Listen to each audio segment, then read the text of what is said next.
Hey guys, welcome back to the channel. This is a story about what if Neglected Naruto has full control of kyuubi. Before I start, please support for more amazing content and do consider subscribing to my channel and share this video with your friends. This is written by Flames of Azure and link in the description and support writer. Let's start the video. Neglect. Chapter 1. After reading multiple stories involving this sort of scenario, I wanted to try my own hand at it. Meteor, a Naruto fairy tale crossover is my favorite so far. And I do know that these types of stories don't last long due to its depressing nature, but I am writing out a few chapters ahead of time to see where this goes. Hope you all like it. There is a saying. It goes like this: you learn everything you need to know in life in the first 5 years of your life. For Naruto, this holds true. Ever since that horrible night, the night in which the kyuubi was freed from its prison in Kushina Namikaze and then attacked Konoha, his life has been not what you expect. That night, the fourth Hokage, Minato Namikaze, had to seal away the kyuubi somehow. He would have done so by sealing the yang, or light side, of the kyuubi into Naruto's sister, Karu, while sealing the other half of the kyuubi into his brother Menma. Only, in order to save Minato, Sarutobi arrived and did the sealing himself, with a smile as he died. Happy to be with his wife once more. Even though Naruto was the oldest of the three triplets born to Minato Namikaze and Kushina Uzumaki, the poor blonde was seen as second best, or in this case, third best in their opinion. They didn't even know that they were doing it and so didn't care. Some say that the reason for this is because of what happened just before the kyuubi was released. When Kushina had finished giving birth to all three of her children, she was reasonably tired as hell. That was the perfect opportunity that the masked man to come in and threaten their way of life. He took Naruto and threatened Minato to back away from Kushina. The ending result was the kyuubi's release. In the end, after all the fighting and the sealing of the two halves of the kyuubi into Naruto's siblings, the event had caused a stigma and a darkness to grow within Minato and Kushina. Like Hiyashi's blaming of Hinata for being too weak to defend herself from being kidnapped, they subconsciously blamed Naruto for the entire event. They didn't know that this hatred would grow and the darkness would one day overtake them. Be something far more dangerous in their lives. So throughout the years, it was not fun for the blonde-haired boy. For the first 5 years of his life, he learned to take care of himself. When they bought clothes for them, they only bought him the bare minimum, if they even bothered at all, while Karu and Menma got all that they ever wanted. The same went for food. They went out and asked the three of them what they wanted, but when Naruto offered, Minato and Kushina just seemed annoyed with him. So they went to wherever Karu and Menma wanted to go. It was all about Karu and Menma. So when they started to train his other siblings, they left him in the dust, saying their training was more important due to the kyuubi. To him that was just a cover saying that they didn't feel he was important enough. He was nothing. He tried multiple times throughout that year and it just ended in disappointment, with each reaction harsher. So he gave up trying to get them to train him and he did it on his own. He also knew they would be pissed that he was training because they told him that he would training in the academy, but he felt cheated in that area because they were clan. Clans were supposed to train their children before the academy. So he trained on his own, making sure they never found out. Naruto shook his head at the memories as he sat in the classroom, waiting for Iruka to come in and announce the teams. While that was happening, he remembered how he got there in his training. He remembered at one point that his father had to go to talks with Inoki and Iwa so that they could be allies. So, for reasons he didn't understand at the time, Minato had him come along. It was horrible. On the way there, his father would barely talk to him and when he did, the man was just cold. So he stopped trying to talk and kept silent. However, when they got to Iwa, Minato began talking and smiling at everyone. It hurt Naruto to see this because the man never smiled at him. A simple smile was too much after all. And it was kind of odd since he knew Iwa was pretty pissed at his father after the last war. However, the most notable aspect of that trip was him making his first and best friend. Flashback. Naruto was bored. He sat in a boring office while his father and the Tsuchikage talked about things that he didn't understand or just didn't care about. He turned his head to look back at them and with his father's back to him, he saw that the short old man had confusion in his eyes, wondering why Naruto was even here and why Naruto looked so miserable. Of course Naruto didn't know that, all he saw was confusion. He was 7, he wasn't meant to know all that yet. Thankfully, his boredom was stopped by the opening of a door and in rushed a little girl his age. The girl has short black hair, unique pink eyes, a red shirt with a sleeveless brown vest over it, a pair of brown shorts, and open-toes brown sandals. "Grandpa. I am bored. Let's go," she said, stopping short of what she wanted when she saw said old man talking to a blonde-haired guy that her dad didn't like. The Tsuchikage chuckled. "Sorry, Kitsuchi, I am busy at the moment." He then turned to Naruto and smiled. "Boy, you must be bored out of your mind. Would you mind keeping my granddaughter company?" "Sure." Naruto replied, his voice full of energy as he jumped up, took hold of Kuretsuchi's hand, and hightailed it out of the room. Minato eyed the Tsuchikage and said, Inoki, are you sure that was wise? The old man shrugged. Why not? They are kids. It is not like if they don't get along that this alliance will break. Besides, your son looked bored. He said while noticing that Minato had a look of pure annoyance on his face, making him wonder why the man was so annoyed. Should he be happy that his son was happy? Then he had his answer. It was telltale, but he saw it like he did many years ago in his friend Rashi's family. At the mere mention of Naruto being happy, the color in Minato's eyes flashed red for just a second, but that was all Inoki needed. Poor kid, his family must be strongly affected by the hatred infection to be their sole target. I wonder who else it is affected. Do they even know what is happening to them? So your name is Kuretsuchi? Naruto asked, making the girl nod. Cool, I am Naruto. Nice to meet you, Naruto. Kuretsuchi replied with a smile as they slowed their pace and simply walked through the village, get many to look their way. So what kind of fun do you guys have around here? Kuretsuchi smiled at that. She figured that they didn't have the same games as they did in Konoha, so that was to be expected. Well, we have a game called Boulder Rush that I usually play with either my dad or grandpa, but they are both busy right now. What about your other friends? Don't you play with them too? The young girl scowled at that. No, I am unapproachable or something like that. Huh? Why? Because my grandpa is the Tsuchikage and people are afraid of offending me and by proxy him. Kuretsuchi said sadly. Naruto noticed her extensive vocabulary and chalked it up to who her family was. So, they should know it is obviously hurting you. Back home, I am the oldest son, the fourth Hokage, and people treat me normally.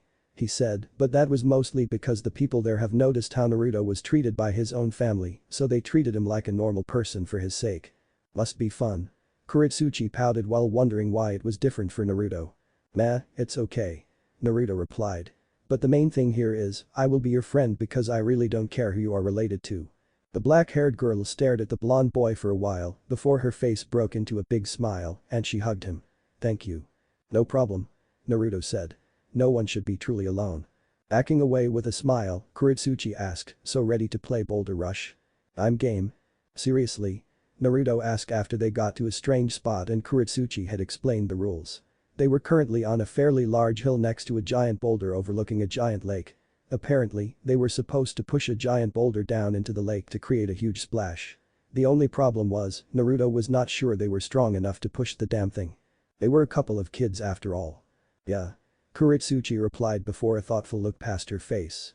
However, I am not sure how grandpa does this to be honest. It looks heavy. How does your dad do it? He punches it with a rock-encased fist. The girl replied simply. Naruto looked at his own fist and then to the boulder. Nope. Then how are we going to do this? Kuretsuchi asked. Push it as hard as we can. The blonde offered. Fine with me. Kuretsuchi shrugged before rushing at the boulder and pushing with her whole body. Naruto shook his head before doing the same, the both of them going red in the face as they did so. Finally, their bodies gave out, however, due to the sweat on their bodies, they slipped along the boulder as they lost their footing. They landed in front of the huge boulder on top of each other. Thankfully, Naruto managed to land on top where he used his arms to stop his fall, with both of them on either side of Kuretsuchi's head. They just laid there staring at each other while catching their breath. Kuretsuchi had a small blush on her face due to their position and was about to say something when something happened. Crack. The two paled and looked back at the boulder, noticing that in their fall, they kicked a thick plank of wood keeping the boulder in place, and with it gone, the boulder was free to move. Only problem was, it was coming right at them. So helping the raven-haired girl up, the two ran down the slope and away from the boulder that was on their heels. We're not going to make it. Kuretsuchi cried. Like hell we're not. Naruto raged as they kept running. However, they soon came upon a problem. They were running out of land and quick due to the lake in front of them. Naruto silently cursed. He would have to reveal some of his chakra control training to survive this, hopefully Kuretsuchi was not a blabbermouth. Slowing down just a bit, Naruto scooped Kuretsuchi up bridal style, added a constant flow of chakra to the soles of his feet and ran along the water just as the boulder crashed into the water. However, even though he thought they were safe, he was wrong because the crashed boulder had created a wave of water that was surging towards them. Oh come on, Naruto deadpanned as the wave almost hit them. Almost being the key word because Naruto cut the chakra to his feet and sank while letting the current take him to the other side of the wave and then running on top of it to ride it out. All the while, Kuretsuchi was looking on in amazement. Their little reprieve of danger was cut short as Naruto not only lost his footing, but his control over his chakra as well. The end result was them getting swept up by the rest of the wave and then getting slammed on the other side of the lake, right into an outcropping of rock. When Kitsuchi came to, she found that she was in Naruto's arms with his back to an outcropping of rock, no doubt made by her grandpa's men, one of those mask-wearing guys. Still, they saved them and Naruto saved her. He was cool her in books. Naruto opened his eyes and said, "Are we dead?" The soaking wet girl laughed out loud at her equally soaked blonde friend and said, "Nope. But how were you able to walk on water like a ninja?" "About that, can we keep this a secret?" Naruto asked. Kitsuchi hesitated for a moment before sighing and nodding. "Good, because I have been training myself while my parents trained my siblings. Come on, I'll tell you on the way back." The girl nodded. She followed her new friend back into town, while her father's Anbu followed and listened in as well, curious about the boy. The duo and secret third wheel made it back to Inoki's cage tower in little time at all, and by then they were dried off thanks to the sun's rays, but it was starting to get dark out. Kitsuchi put her arm around the blonde's shoulder and said, "Your family sucks, but if you are training to get back at them for ignoring you, then I say go for it. And if it doesn't work out, you can come here. After all, you are my friend." "Thanks Kitsuchi." Naruto said a bit shyly, not used to people truly believing in him other than Tsunade and Shizune. "You know, you are my first friend." Kitsuchi looked at him for a moment, not believing it for a moment, and then she thought about her own situation, and then smiled. She hugged him and said, "Mine too, but I think you are my best friend." Naruto gave off a megawatt smile and nodded. "Cool."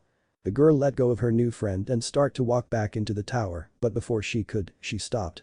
Naruto was about to ask if she was okay, but he didn't get a chance to because Kitsuchi backtracked to him. "Oh, and thanks for saving me," she said while planting a small kiss on his cheek before running back into the tower. Naruto watched the girl run back into the tower a bit dazed while he held his cheek. "No problem." He droned out, making the hidden Anbu chuckle as he disappeared to report back to his superior. Inoki sighed while his hands messaged his forehead. His Anbu had just gotten back to him after he sent the man to look out for the two kids.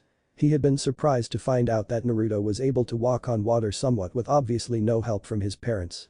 He was actually happy that boy learned how to do so or else he and Kitsuchi might be dead from their boulder rush game. Something he needed to do about like teach Kitsuchi how to manipulate the boulder's weight. However, what got him was how the boy was dealing with the situation.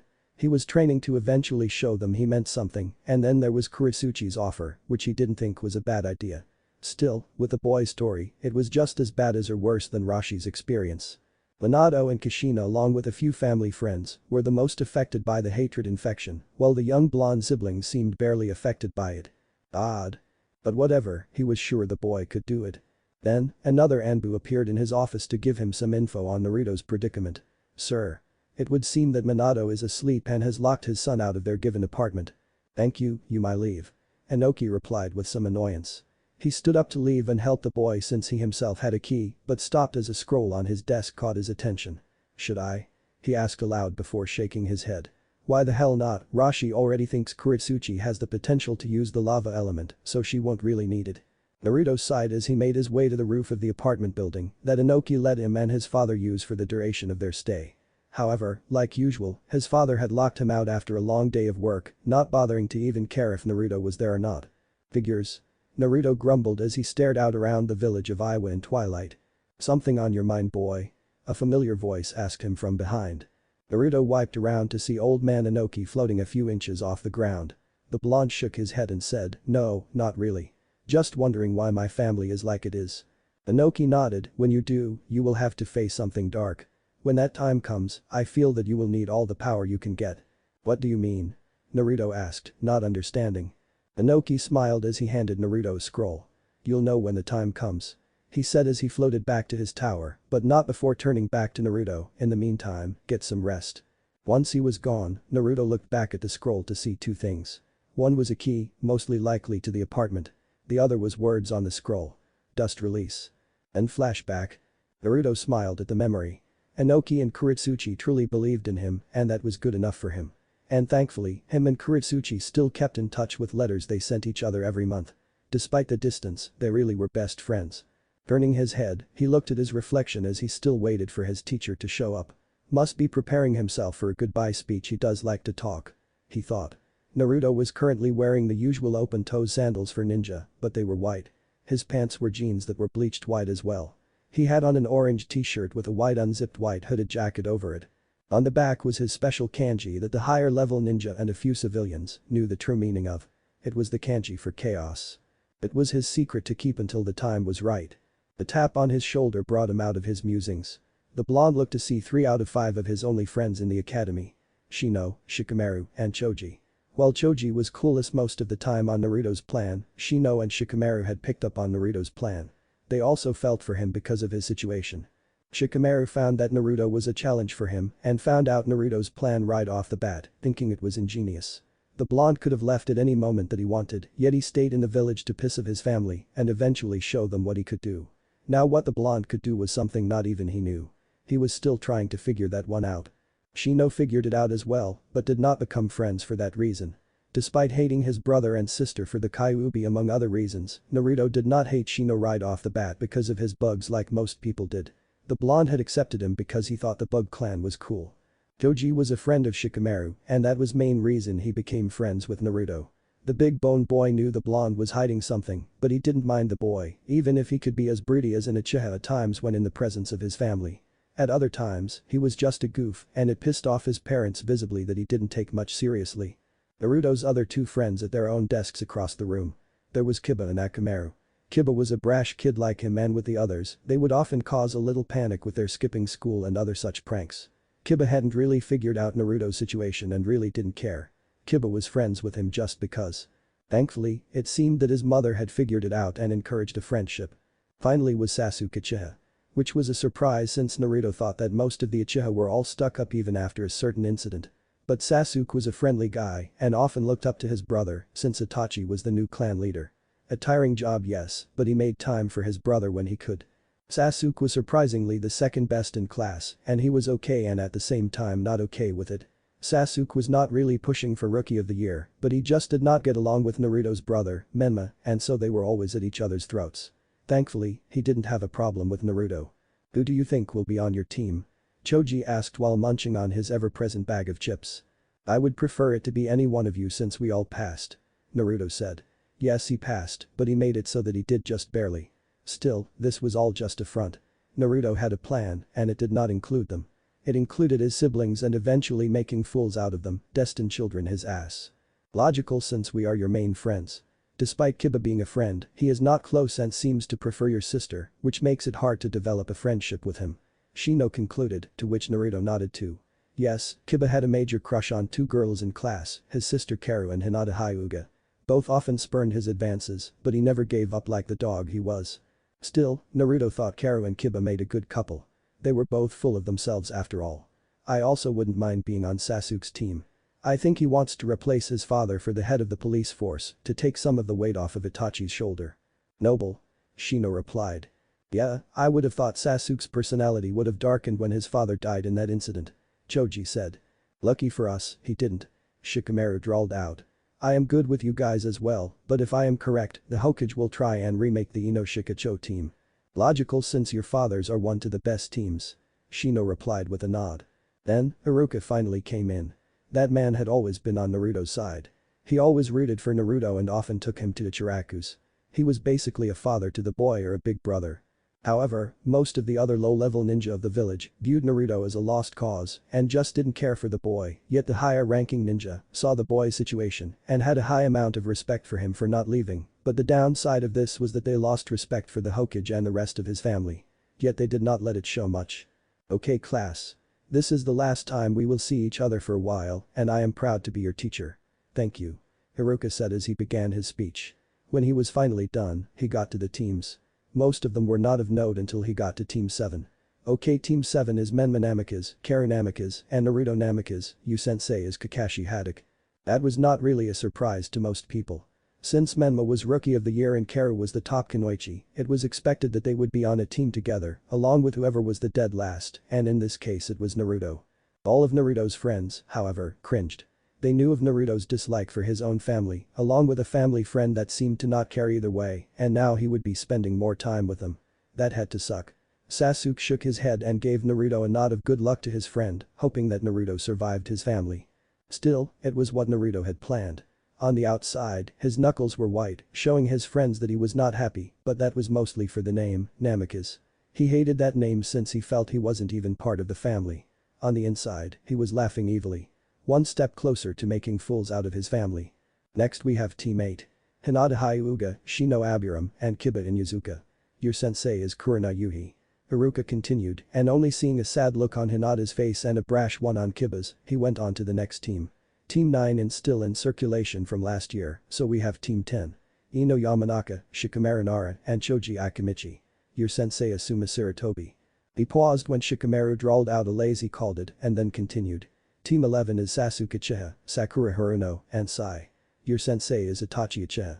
That last one made everyone raise an eyebrow. Iruka saw and expect this, so he explained. Sasuke, your brother wishes to teach you despite being the clan head and all that entails. However, your mother is capable to leading the clan as well since she is a clan heir as well. So Itachi is working in shifts with your mother on that front. Iruka paused for a moment and said, Sai, well not being in this class will be at your team meeting. As for who he is, well he is part of Danzo's route and Hokage-sama is giving that man another chance by integrating one of his younger subordinates back into the ninja force, sort of like an experiment of sorts. Sasuke raised an eyebrow at this and then shrugged, not really caring anymore. He was more interested in learning under his brother. Sakura on the other hand was more wary of her new teammate, having heard some things about route from her dad. Your senseis will be here to pick you up in a few minutes. See you later. With that, Iruka left the room just as most of the sensei came for their students. Some happy about being teachers and students while other just didn't give a damn. However, as predicted, Kakashi was not there. He would be late, so Naruto leaned back and put his feet on the desk while observing his teammates. First was Karu. She was flame-haired to put it simply. Most of her hair was blonde with the tips being red. She wore red ninja sandals, skin-tight black pants, and a red shirt that seemed to be skin-tight as well. It hid not much to the imagination of her developing figure C-cup breasts and all. She also had 2 curved blades on her back. Karu was loud. To a lot of people she could be mean and then cute to some. She tried helping Naruto by yelling at him and when that didn't work, she was really nice and cute. It was odd and irritating at that same time and it gave Naruto a headache. He would call her at tsundere if that was the word for it, but he was not sure. Naruto was also clueless to her feelings towards him due to his own dislike for his family. He often thought that since she was the only one not to ignore and hate him. He felt that she was playing some sort of game and therefore didn't trust her. Then there was Menma. He had red hair with black tips. Many thought it was badass. Naruto thought it made him look like an ass. The boy had black ninja sandals, black cargo pants, and a silver tank top to show off his developing muscles. Like other ninja he had his ninja tools on the back of his belt. Like Karu and most of their family, Menma was loud and he was egotistical to the level of Uchiha on some days. He and Naruto did not get along at all. Others thought that they actually hated one another. However, it wasn't always like this. Menma used to get along with Naruto, not buying into their family and some friends not giving Naruto a chance. That changed over the years as he too saw Naruto as nothing but dead weight. So he began to hate the blonde boy with a passion, often degrading him like their dad did on occasion. To him, Naruto was worthless and that Jiraiya had been right. Naruto closed his eyes. Yes, with all of his training and not just in the dust release, he would show them he was not the worthless brat they made him out to be.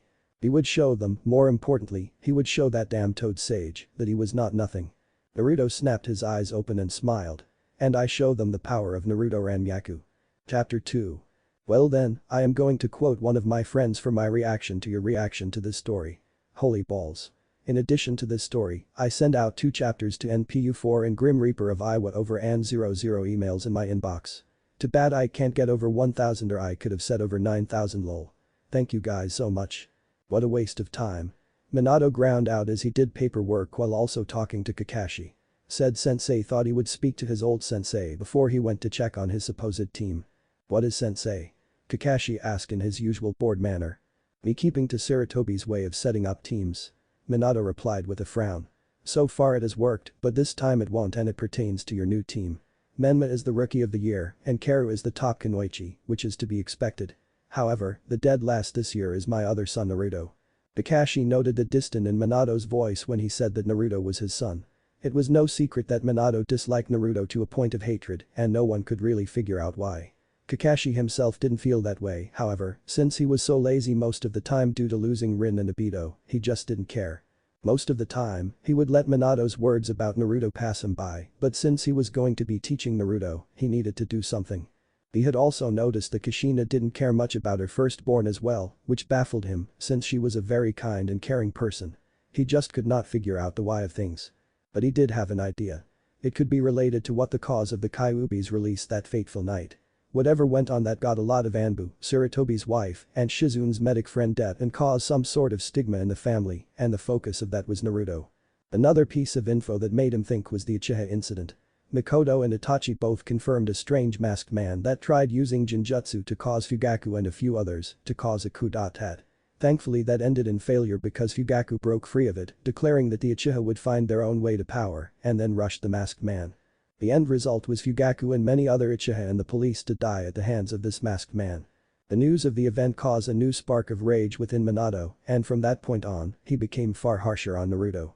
To Kakashi, that meant that whoever that masked man was, he was the cause of all the hatred within the Namikaze family, and it pained him to see things like this. And Lord Jiraiya didn't help. He just made it worse with his damn toad prophecy. Something that Kakashi didn't really believe because Jiraiya had said on numerous occasions how senile the old toad was.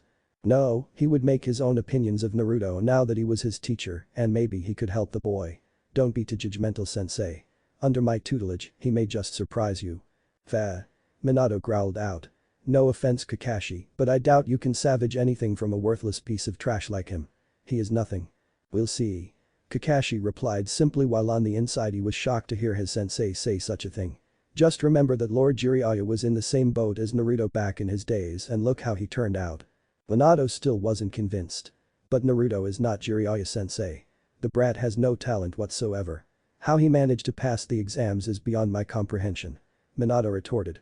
Ever since the day that Naruto refused his training a few years into the academy and how he was doing in school was brought up, he lost all interest in Naruto. Verbally putting him down whenever he could. Minato sighed with a sad yet angry look.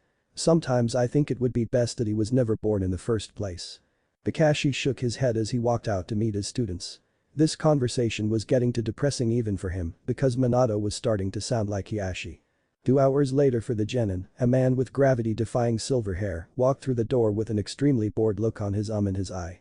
Yeah, he had a mask on to cover the lower half of his face and his headband covered one of his eyes. He wore the standard uniform for all jonin. My first impression of you three is that I am already bored with you.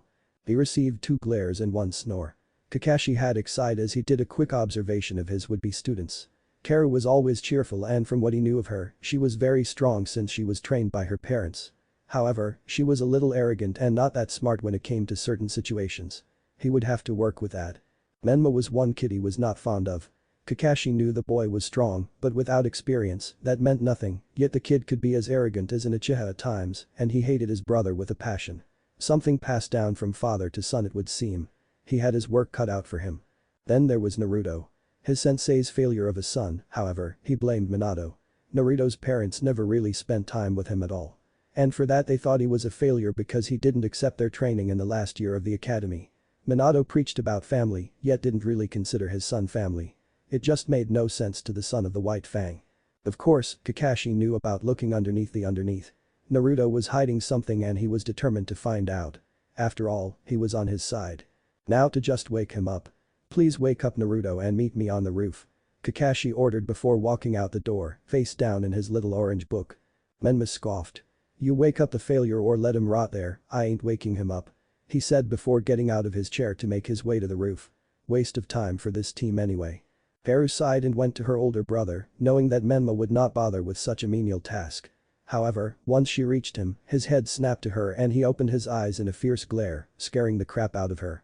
Kakashi-sensei said. I heard him. The blonde cut her off before walking out the door, leaving a sad Karu in his wake. How am I going to get through to him? She thought as she trudged after him.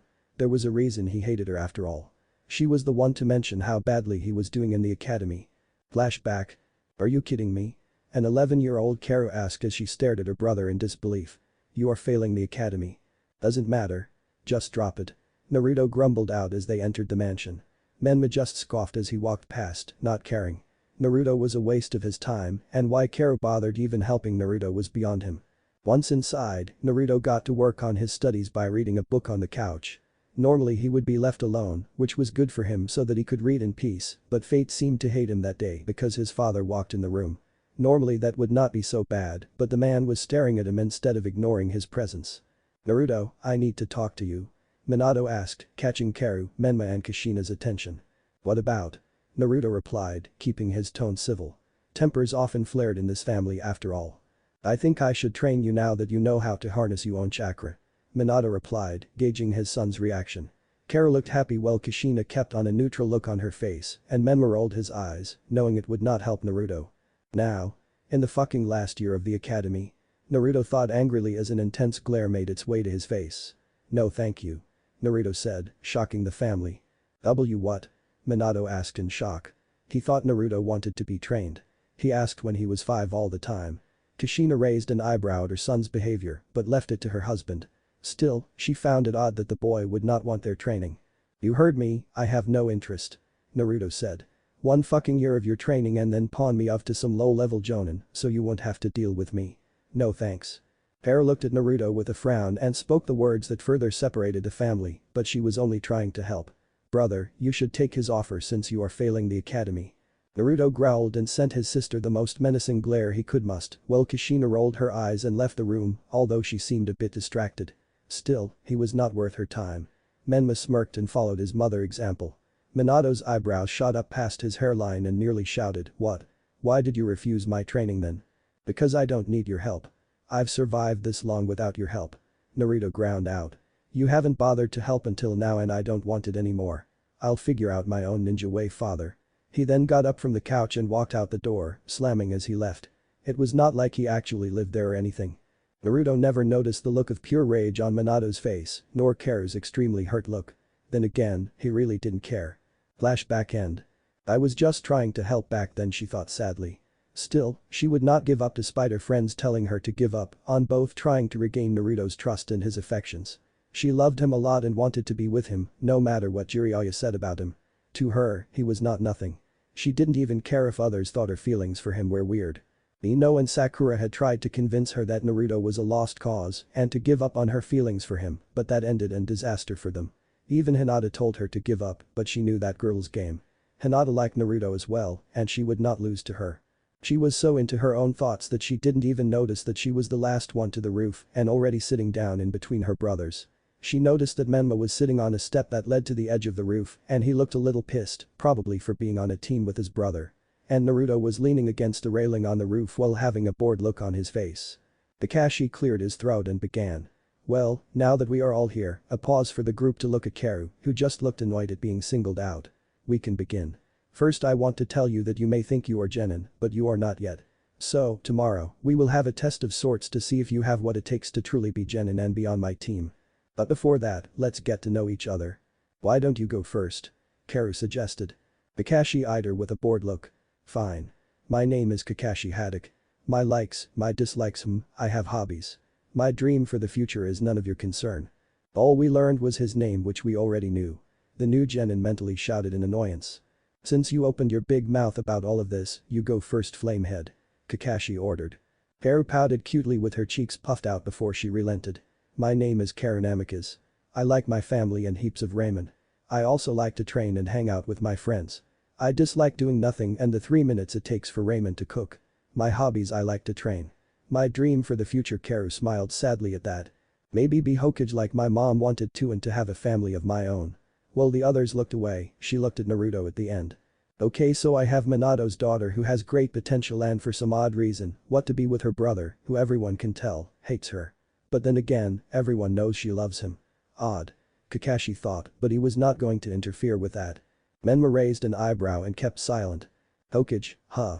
That arrogant ass would just give it to her now if he could. What a waste of time. Naruto thought boredly. Those were the thoughts running through Karu's potential team. Okay then, you're up, Red. Menma smirked.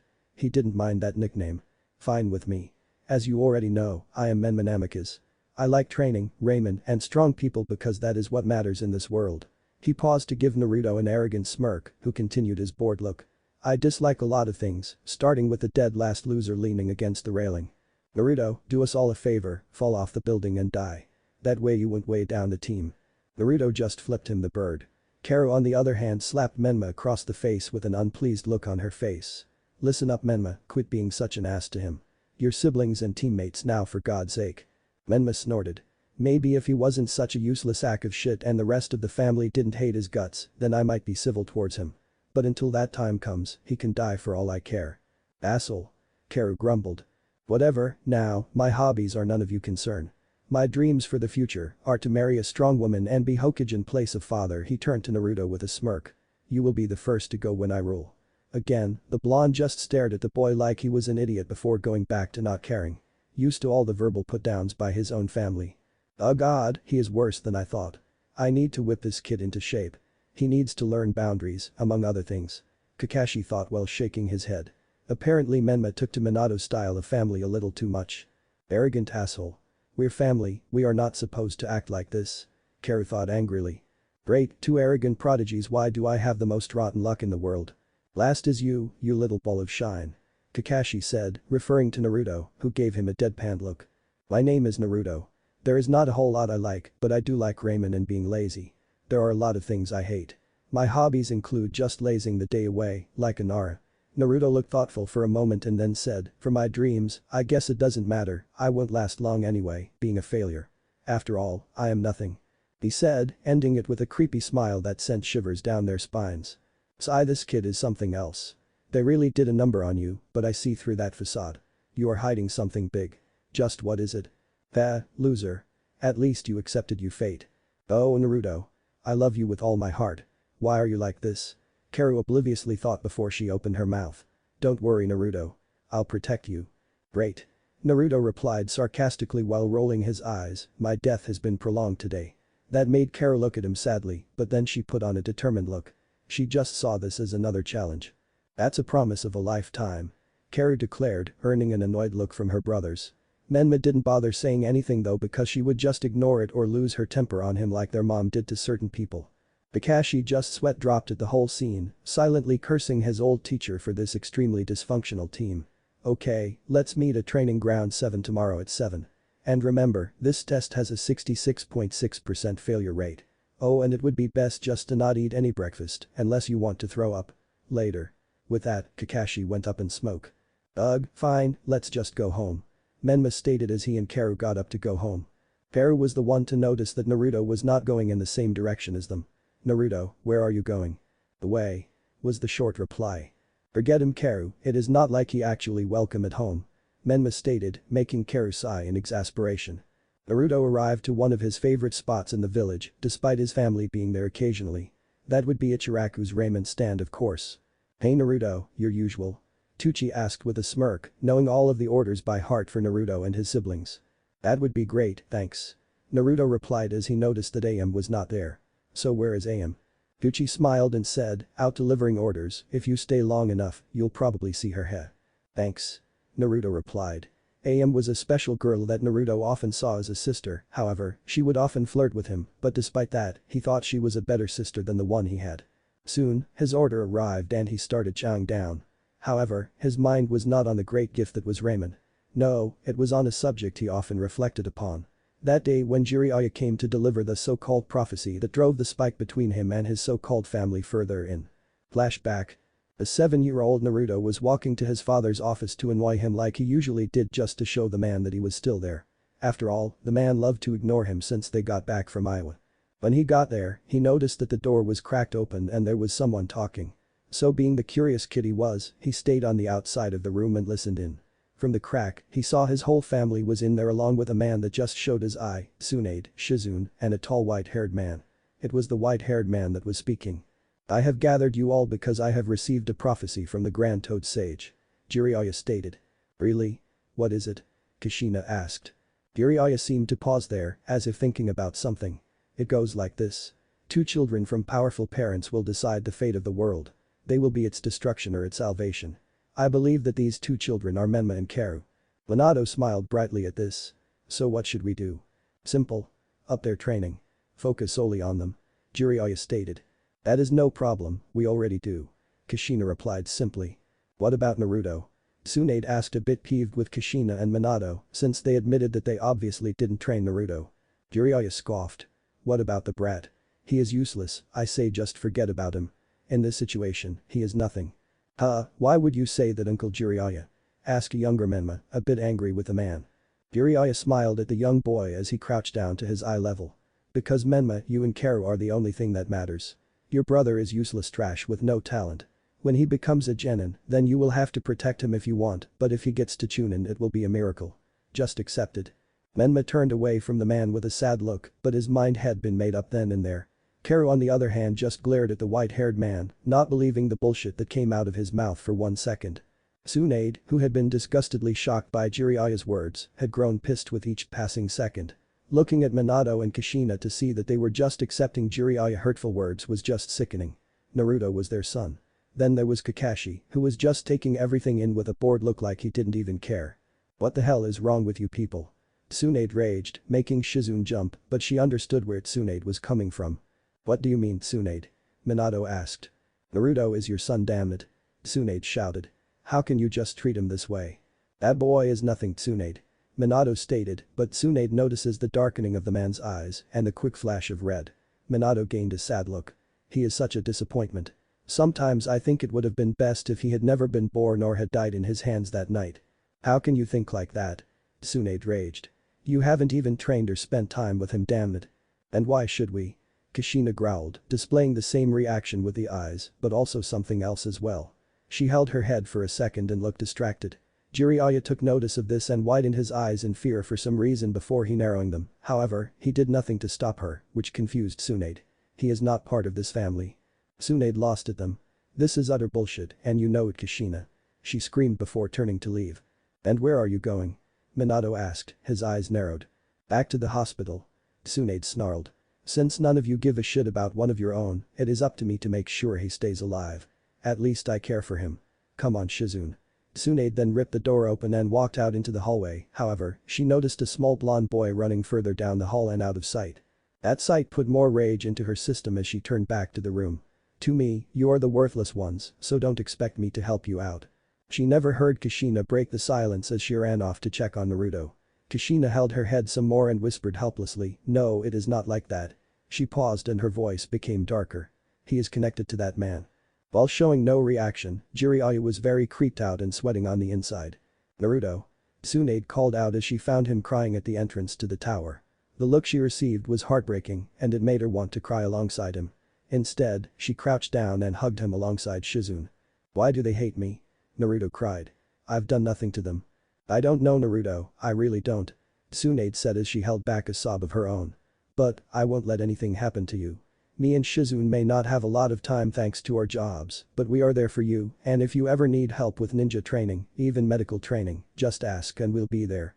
Naruto calmed down after a while at that as he just held on to the two women. Okay.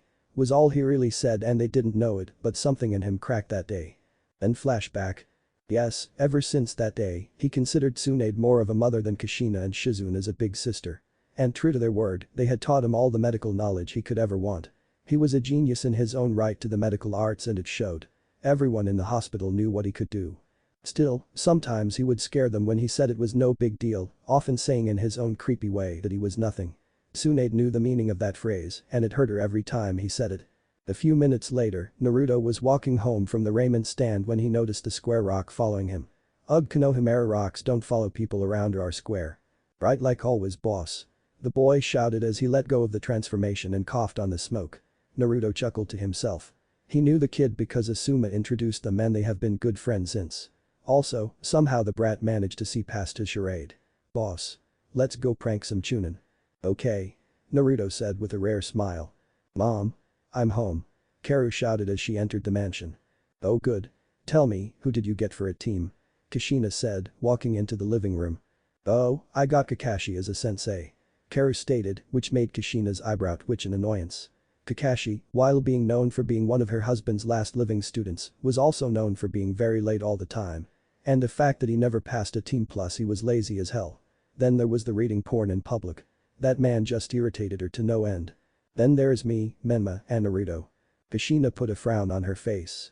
Two prodigies and the family failure. I get Menma, but why the hell did he put Naruto on the team? Haru heard the tone of disdain in her mother's voice. It was not the first time she talked about her own son like that, but for the first time, Karu was questioning why. Well, he is my brother for one, and I think father wants me and Menma to protect him. Kushina laughed at that. Oh, you are too nice, Karu-chan. One day you will be promoted and he will be left alone and probably die in the field, alone, like the worthless trash he is. Mom. Karu shouted in shock. How can you say that? Kushina looked miffed at her daughter's behavior but shrugged it off. I am only speaking the truth, honey. She said before walking off while holding her head as if in pain, never noticing the glare her daughter was sending her way. What is going on? Is this why brother is like the way he is? Menma was in his own room, having gotten home sooner than his sister, and he was fiercely and rapidly jabbing at a punching bag. He had an intense look on his face, but his mind was not on his task. I will not end up like that failure and have my own parents hate me. No. I will surpass them so much that they can't hate me. Yes, Menma had his own problems of paranoia to deal with.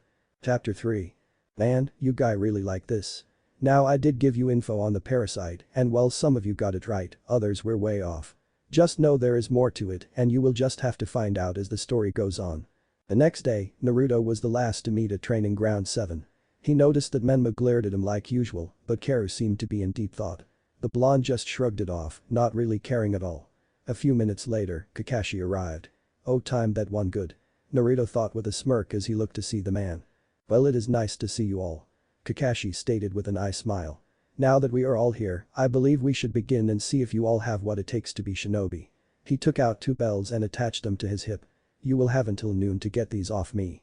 Whoever doesn't get them, gets sent back to the academy. But there are only 2. Karu pointed out. Which means one of you will be going back. Kakashi said before looking at the sun.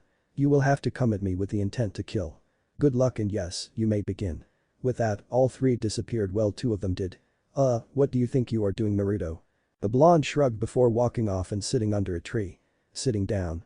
No way in hell will some like me be able to do this by myself. Oh well, like I care. He said, but the last part with a glint in his eye as he looked at Kakashi. From the trees, 2 slaps to the head were heard. Come on, Naruto. At least try. Karu thought angrily. So you are not even going to try? Kakashi asked. Naruto sighed like this was expending too much energy before he brought up a hand and waved it in a circle-like motion. They were stunned to find energy building up around said hand into the form of a ball. What is that? Kakashi asked, almost thinking it was the Rasengan. He wasn't far off. Chakra ball. Naruto deadpanned as if it was the most obvious thing in the world before lazily tossing it to the man. Of course Kakashi dodged it by leaning to the side, but the man was not expecting the results. As soon as the ball hit a tree, it exploded, taking out a good chunk of the tree and making it fall.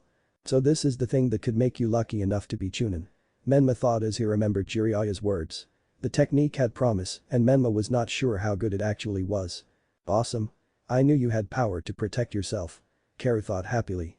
Question is, would mom and dad accept you for this? After all, they seem to be against you no matter what, and I can't figure out why. Just how did he make that? Kakashi thought with a wide eye. There, I tried. Naruto stated before leaning his head back and closing his eyes. He is hiding something, maybe I will find out during this escapade. Kakashi thought before shrugging outwardly, walking off, and disappearing. Soon the scarecrow-like man found Karu, and from what his old sensei told him, the girl was still really bad at Jinjutsu, but that was kind of expected for a Jinchuriki. However, she should be able to detect the illusions and dispel them. Still, he would have to do an emotionally shattering one to get past the girl. He just hoped she forgave him later on. First lesson. Jinjutsu. Karu was almost hiding perfectly from Kakashi, or so she thought. She knew that the man was a Jonin, and while she was strong, she was barely a Genin, despite being a Jinchuriki. That's it. I have to have them help me in getting the bells. Teamwork. Duh. She was about to get up, but a wind started blowing and things changed. Karu, I found out the true test. Came Naruto's voice. You too? Karu asked before a smile crept on her lips. Her mother was wrong, he was not worthless. It's tea, he started but was cut off by a 3-pronged kunai to the stomach, followed by their father appearing in a yellow flash and backhanding Naruto into a nearby tree. Dad? Karu asked in fear from his enraged face. On the outside of the Jinjutsu, Kakashi rose an eyebrow at that. What would he be doing in the hell viewing technique? You need to grow up, Karu. Minato replied as Kushina appeared in the scene in full battle attire. Mom? Karu asked in disbelief. Okay, now Kakashi was concerned. What was this girl seeing that had her parents in it? I told you before, honey, he is nothing but worthless trash. Something that needs to be put down. No, Karu whispered, rooted in place as tears started falling from her face. Kushina ignored her. Menma, would you please be a dear and bring that failure over here, we are going to be helping your sister with her little problem. My pleasure. Menma said as he walked onto the scene and dragged Naruto to them before slamming his foot into Naruto's back to make sure he didn't escape. All with a cruel smile on his lips. What do you mean, mother? Why is Menma in on this? Karu asked. He is just helping us get rid of this trash. Kakashi replied as he appeared on the scene. You too, sensei? Karu asked, visibly shaking now on both sides of the genjutsu. Please don't. The real Kakashi was really starting to regret his genjutsu decision now. Her worst fear may be something very terrible. The illusion Kakashi took out a tanto and held it at Naruto's neck. From this point on, you will not have this worthless trash for a brother. He will be forgotten, and you will become a great shinobi with the great kyuubi no kitsune inside you, no longer held down by your sick love, and be one of my 2 students. No. Don't do it. He can be better. I'll help train him. No, please. I love him. Don't kill him. She shouted both ways, scaring the crap out of the real Kakashi, but the fake was not even fazed. Not good enough. Once a failure, always a failure. Illusion Kakashi replied and brought the blade down on the blonde's neck, all the while the girl was screaming in the negative. Then it was over, the blonde's head came rolling over to her, with a look that said that she was not able to protect him. Karu carefully picked up his severed head as she fell to her knees, a waterfall of tears running down her face. No, Naruto. No. She screamed out to the heavens in agony, making Kakashi look at her sadly, but also in a bit of pride, for not resorting to the kyuubi's power yet. If he continued this, he was sure the girl would bring out that power. And he was right. He soon felt that dark chakra leaking from her, changing her eyes from their violet color to a blood red. You really want to fight the great kyuubi's power, Kakashi-sensei. Fine. She screamed as her hair waved around menacingly. The strange thing about all of this though was how quickly it ended with Naruto's presence. A few minutes earlier, Naruto was sitting under the tree, contemplating on how he would reveal his powers. He figured he should wait for a bit, but there was no harm in using them now to get the bells without being detected. It was then that he felt Kakashi engaging his sister with a genjutsu. Also, a clone of Kakashi was fighting Sasuke. He himself went to see that fight while he sent a clone to help his sister. So as the wind blew, he disappeared from that spot to see what was going on. A few seconds later, he was viewing the end of genjutsu cast upon Karu. Rolling his eyes at the sobbing and enraged girl, he walked up to her with a kunai in hand. Kakashi watched this with confusion and fear. It was no secret that Naruto had a deep dislike for his siblings, but it looked like to him that Naruto was going to put her out of her misery with that look on his face. However, all Naruto did was stab her in the foot, shocking the girl out of the illusion and bringing her back to reality as he walked in front of her. And Naruto? The girl asked in shock. In jutsu, and I thought you were smart. Naruto replied before walking off deep into the forest where there were a lot of shadows, purposefully not showing his hands. Wait. I know what to. Karu shouted after him, but when she reached the spot, he was gone. Huh, where did he go? However, she was still feeling the effects of the genjutsu and the kyuubi's chakra in her system, so she walked away, wary of her surroundings and holding her arm nervously and with a disappearing limp due to the kunai in her foot. Kakashi stood in place, trying to figure out where Naruto went as well. He felt his chakra spike a bit and then he was gone. No, the boy literally walked into a tree and disappeared. What the hell was that? It was then he received the memories of his clone that went after Sasuke. He was so distracted that he never noticed the pair of hands silently grabbed the pair of bells from his waist. What was odd about them was the fact that there was nothing connected to him and the fact that one of them was using a tiny ball of dust release to cut the string while the other silently caught them before disappearing completely. The real Naruto walked toward an admittedly hilarious sight. Menma Namikaze was buried up to his head after his fight with Kakashi's clone. Menma, though that brute force was going to work for this, so he immediately channeled a good amount of Kyuubi's chakra and bum rushed the Jonin. Well, this is quite the sight. Naruto said with a smirk. I have to admit that I am enjoying it. Fuck you dead last. Menma shouted. Get your worthless ass over here and get me out. Naruto snorted. Oh yeah, that will get someone like me to help you. Damn it, get me out of here so help me. Or what, you'll glare at me to death. Naruto replied with an annoying smirk before it became dark as he got in Menma's space. You know brother. I could kill you with ease right now. Menma snorted. Like you know how to hold a kunai the right way, much less kill someone of higher skill. Are you sure? Naruto asked darkly as he placed his hands on the sides of the redhead's face. On twist and no more Menma. Or I kick you so hard the same effect happens. Menma paled considerably. You wouldn't dare. You think it would go well, the failure of the family killing the son of Marworth? I highly doubted. Nah, I am good. I am not a murderer. Naruto replied cheerfully, but his tone darkening still as he put a hand around Menma's neck. But I want you to remember this moment, my hand at your throat, ready to kill you. Remember that in this moment, I had the power. The pale Menma sneered at his brother. Is this why you came, to threaten me? Nope. Naruto replied, his cheerful demeanor returning as it cut all the tension in air, making Menma groan in annoyance. I was going to tell you the true meaning of this test, but seeing how you are acting, I highly doubt someone like you would willingly work with me. Boy. Where are you going? Menma shouted once he saw that Naruto was walking back into the shadowed forest. Somewhere quiet. Naruto said with a smirk as he looked back at his buried brother out of the corner of his eye and then disappeared. The Namikaze blinked at that. It must be the heat because I just saw that Dumbus walk into a tree and disappear. What the hell is going on? Noon came around sooner than they thought and the group found themselves sitting against some training posts with a disappointed Kakashi looking down on them. Kara looked sad, Menma was scowling, and Naruto looked like he just didn't give shit. Well, it looks like you all failed. None of you even tried to grasp the concept I was trying to get through to you. I expected more. Oh, and what was it? Menma asked snidely, pissed that he was beaten by Kakashi and then mocked by his failure of a brother. Teamwork. All of you were supposed to come at me with everything you had to get these bells. He said, gesturing to the non-existent bells at his side, which made two of the three blink in confusion. Naruto barely even tried, Karu got caught in my Jinjutsu, and Menma rushed me head on without really thinking how a Genin, Jinchuriki or not, can beat a Jonin. The Jinchuriki are superior. Menma mumbled. Sensei, there are no bells on you. Karu decided to speak out ignoring Menma for the moment. Kakashi's head whipped down so fast, they thought he broke his neck. How could I have lost them? Did I drop them somewhere? He asked as he frantically looked for them around and on his person. Well, that was entertaining the three, Naruto finally had enough and took out the bells, jingling them a bit to get everyone's attention. I get what you did with this test. Naruto begin, you wanted us to fight each other to see who would get the bells, but also wanted us to work together to get them. The whole thing about only two of us being Genin was total bullshit. Konoha is founded on teamwork and teams usually have 4 on them. You want only 3 though? Fine, those 2 can have the bells. Naruto then tossed the 2 bells to either side on him, knocking the 2 out of their shock. How the hell did you get them, dope? Menma asked. Naruto shrugged. He must have dropped them because I found them on the ground. Kakashi didn't believe that for one bit but just outwardly went with it. Is that connected to that disappearing power he has? Haru was smiling softly. So, you do have some skills. I never doubted you, bro, but still, why hide them? Well. Kakashi said, regaining his voice just as Naruto got up to leave. It would seem that with Naruto's last act, you 3 pass. Congratulations, we are now officially Team 7. Oh, and here are some words of advice. Those who abandon the rules are trash, but those who abandon their comrades are worse than trash. Meet me here tomorrow, same time. Great, we really are a team now.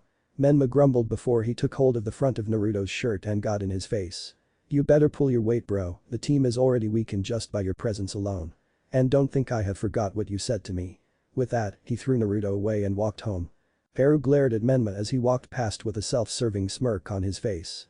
She shook her head and held out her hand to Naruto. Come on, bro, get up. Naruto, however, growled and batted her hand away.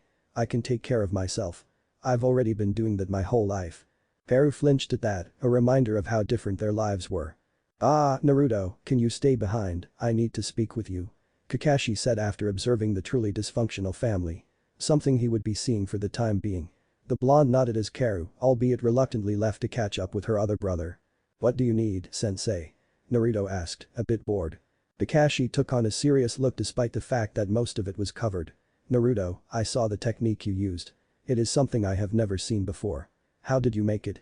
Naruto snorted. He should have known the Jonin saw him. Heh, I made it from my father's failure. One failure using another, ironic. He said, confusing the silver-haired man. So he held up an arm with a smirk as a truly intricate seal appeared on it. Kakashi's eyes widened to epic proportions when he noticed that part of it had the Horatian seal in it. In truth, Minato, in his anger, tried to replicate the intangibility jutsu that the masked man had used on him. In the end, it failed and Minato cast it aside. Sasuke replied in the negative, but he did ask Itachi. When Itachi saw the seal and purpose for it, he was shocked, but he had a way to help Naruto. There was a jutsu in the Uchiha's vault that was similar to the Sharingan's Kamui. He gave it to Naruto hoping it would help. Plus it was kind of a sad thing to admit, but in recent times, no Uchiha could use it since they were not good with seals. Naruto worked his ass off to learn everything he knew about seals, and thanks to his Uzumaki blood, it came easy to him after a while. Plus he was able to imprint his medical knowledge to create something else, but that was for another time. But it was true that Naruto learned all he could of the Horatian. Although he had to do so in secret, just like with all his training, including the Rasengan and a few spin-offs. Anyway, he was not able to use the Hiraishin because it was tied only to Minato, still he used a few seals from that jutsu into his new jutsu to prefect the intangibility jutsu. The end result was something better. The power to be nowhere and everywhere at the same time. He still needed a name for it. Plus, he found a way to get past the Hiraishin if his father ever tried to kill him. That is, a pretty impressive seal, Naruto. Kakashi replied, a little rattled before he sighed as he noticed another seal around Naruto's wrist. It was small, so he had no clue what it was for. Look, I am on your side. And I want to help. Even he saw that Naruto had trust issues because of the boy's parents. Who wouldn't, but he was trying to help. We'll see. Naruto replied before he walked away, but took a risk. If Naruto disappeared in a swirl in the air. Kakashi could not help but gawk. Naruto arrived at the door to his father's office. It was nearing dusk and after a long day of dealing with the village and paperwork, he still had more paperwork to do. He was very irritable and just wanted to get shit done. Now was the perfect time to enact the first part of his plan. Knocking on the door, he received an enter and did so. Minato, seeing that it was his son, just scowled and kept on working. What do you want? Since you are the Hokage, would you mind signing these for a couple of my friends? Naruto asked in a civil tone of voice. Minato snorted. Friends, right. They wanted his autograph. Why couldn't they come directly to him instead of asking Naruto to do it? Sorry Naruto, but I am busy, I need to get this shit done so I can sleep tonight. Please father. Naruto said while trying not to roll his eyes. I won't ask for another thing ever again. I won't even bother you unless it is ninja business. Finally, Minato just groaned. He was not really thinking straight and just wanted some peace. Fine. He said as he grabbed the two pieces of paper, which looked blank, and signed them. Now get out of my sight. Naruto nodded and left the room, with pleasure. He mumbled so the man would not even hear. Further down the hall, he released the genjutsu around the two papers and smirked. He was no longer part of that family. The Hokage unknowingly emancipated his own son and with the other paper, created a new clan. He quickly took them to the administration building where he got the papers from and gave them to the lady working there. She looked shocked that the Hokage had actually signed them. Sure, she thought Naruto was just joking around and was going to threaten the man with them so that he could be treated better, but never in her wildest dreams did she think this would actually happen. Sighing, she took the papers and filed them.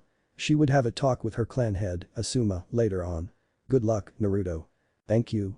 Naruto said politely with a bow before walking away with a dark smile. Naruto traveled through the seedy part of the village, walking along a path he had been doing for a year now. No one bothered him because the people there knew he could hold his own and kick their asses. They knew that Naruto was not the failure he made himself out to be to his parents. The blonde reached an apartment complex that with a large amount of money, he now owned. In reality, he had been saving up his allowance since he was little. He had wanted to get out, so he did. He took meager amounts of money from his parents' bank account, just small amounts, so that his parents wouldn't get suspicious and it worked. He now lived in his own home. Naruto smiled and said, "This is my home now." He then walked in, never noticing a figure on the rooftops go poof, signifying that they were a clone. Question is, who was it? Of course Naruto didn't care at the moment. His attention was solely on one object in the middle of his sparsely furnished apartment. A pure white mannequin that held its arm up, showing off open palms. The mannequin had no discernible features other than the complex seals that traveled down its arms and ended at the palms, showing odd circles that had two eyes in it. Artificially created Sharingan there were fully matured. He remembered when he decided to do this. Flashback. The 9-year-old Naruto was bored. He had just split ways with his friends, one of them being Sasuke now. But he didn't feel like going home to where he wasn't wanted. His medical seals were going well. But he had created one that you were supposed to put something in it for it to work. Question was, what? Naruto? Asked a voice to his left. Naruto hadn't noticed he had ventured close to the Uchiha part of the village. Which wasn't that hard thanks to the wall that was taken down. After their incident with the masked man, Itachi offered to take down the walls separating the clan from the rest of the village so that Minato wouldn't get even more suspicious of them. It turned out to be a blessing because the village got friendlier with them around and the economy went up as well. It turned out well despite Minato having his anger towards them as well as Naruto. The person who called out to Naruto was none other than the clan head, Itachi Uchiha. "Hey, Itachi-sama." Naruto replied in boredom. "Naruto, I have told you before, call me Itachi ni-chan," the man said with a small smile. "After all, you and Sasuke are friends now." "Still odd." Naruto replied. "True." Itachi shrugged. "So what's on your mind?" Well, Naruto started, unsure if he could trust Itachi or not, but the man did introduce him to Sasuke and their mom, so he guessed he could trust him. Please don't tell anyone in my family, but I am working on a special seal that lets me use the power of someone else. Itachi narrowed his eyes before he asked Naruto to explain, and when he got the explanation of how it worked, he smiled and said, maybe I can help. How so? Naruto asked with his head cocked to the side. Well, we could make it so that you can use the Uchiha powers. Itachi suggested. But wouldn't your elders get pissed? Naruto asked. Most likely, but I have never cared what they want, and neither has my mother. Itachi said with a smile before he led the young Namikaze to the hospital. And flashback. In the end, Itachi gave him a vial of his own blood to experiment with. Later, a box with a pair of normal eyes was sent to him by a strange Anbu with different symbols on his mask.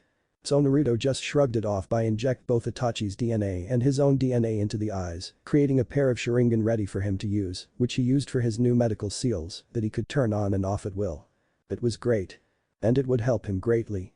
In a darkened room sat Naruto Ranmyaku at his desk, scribbling down seal ideas and whatnot.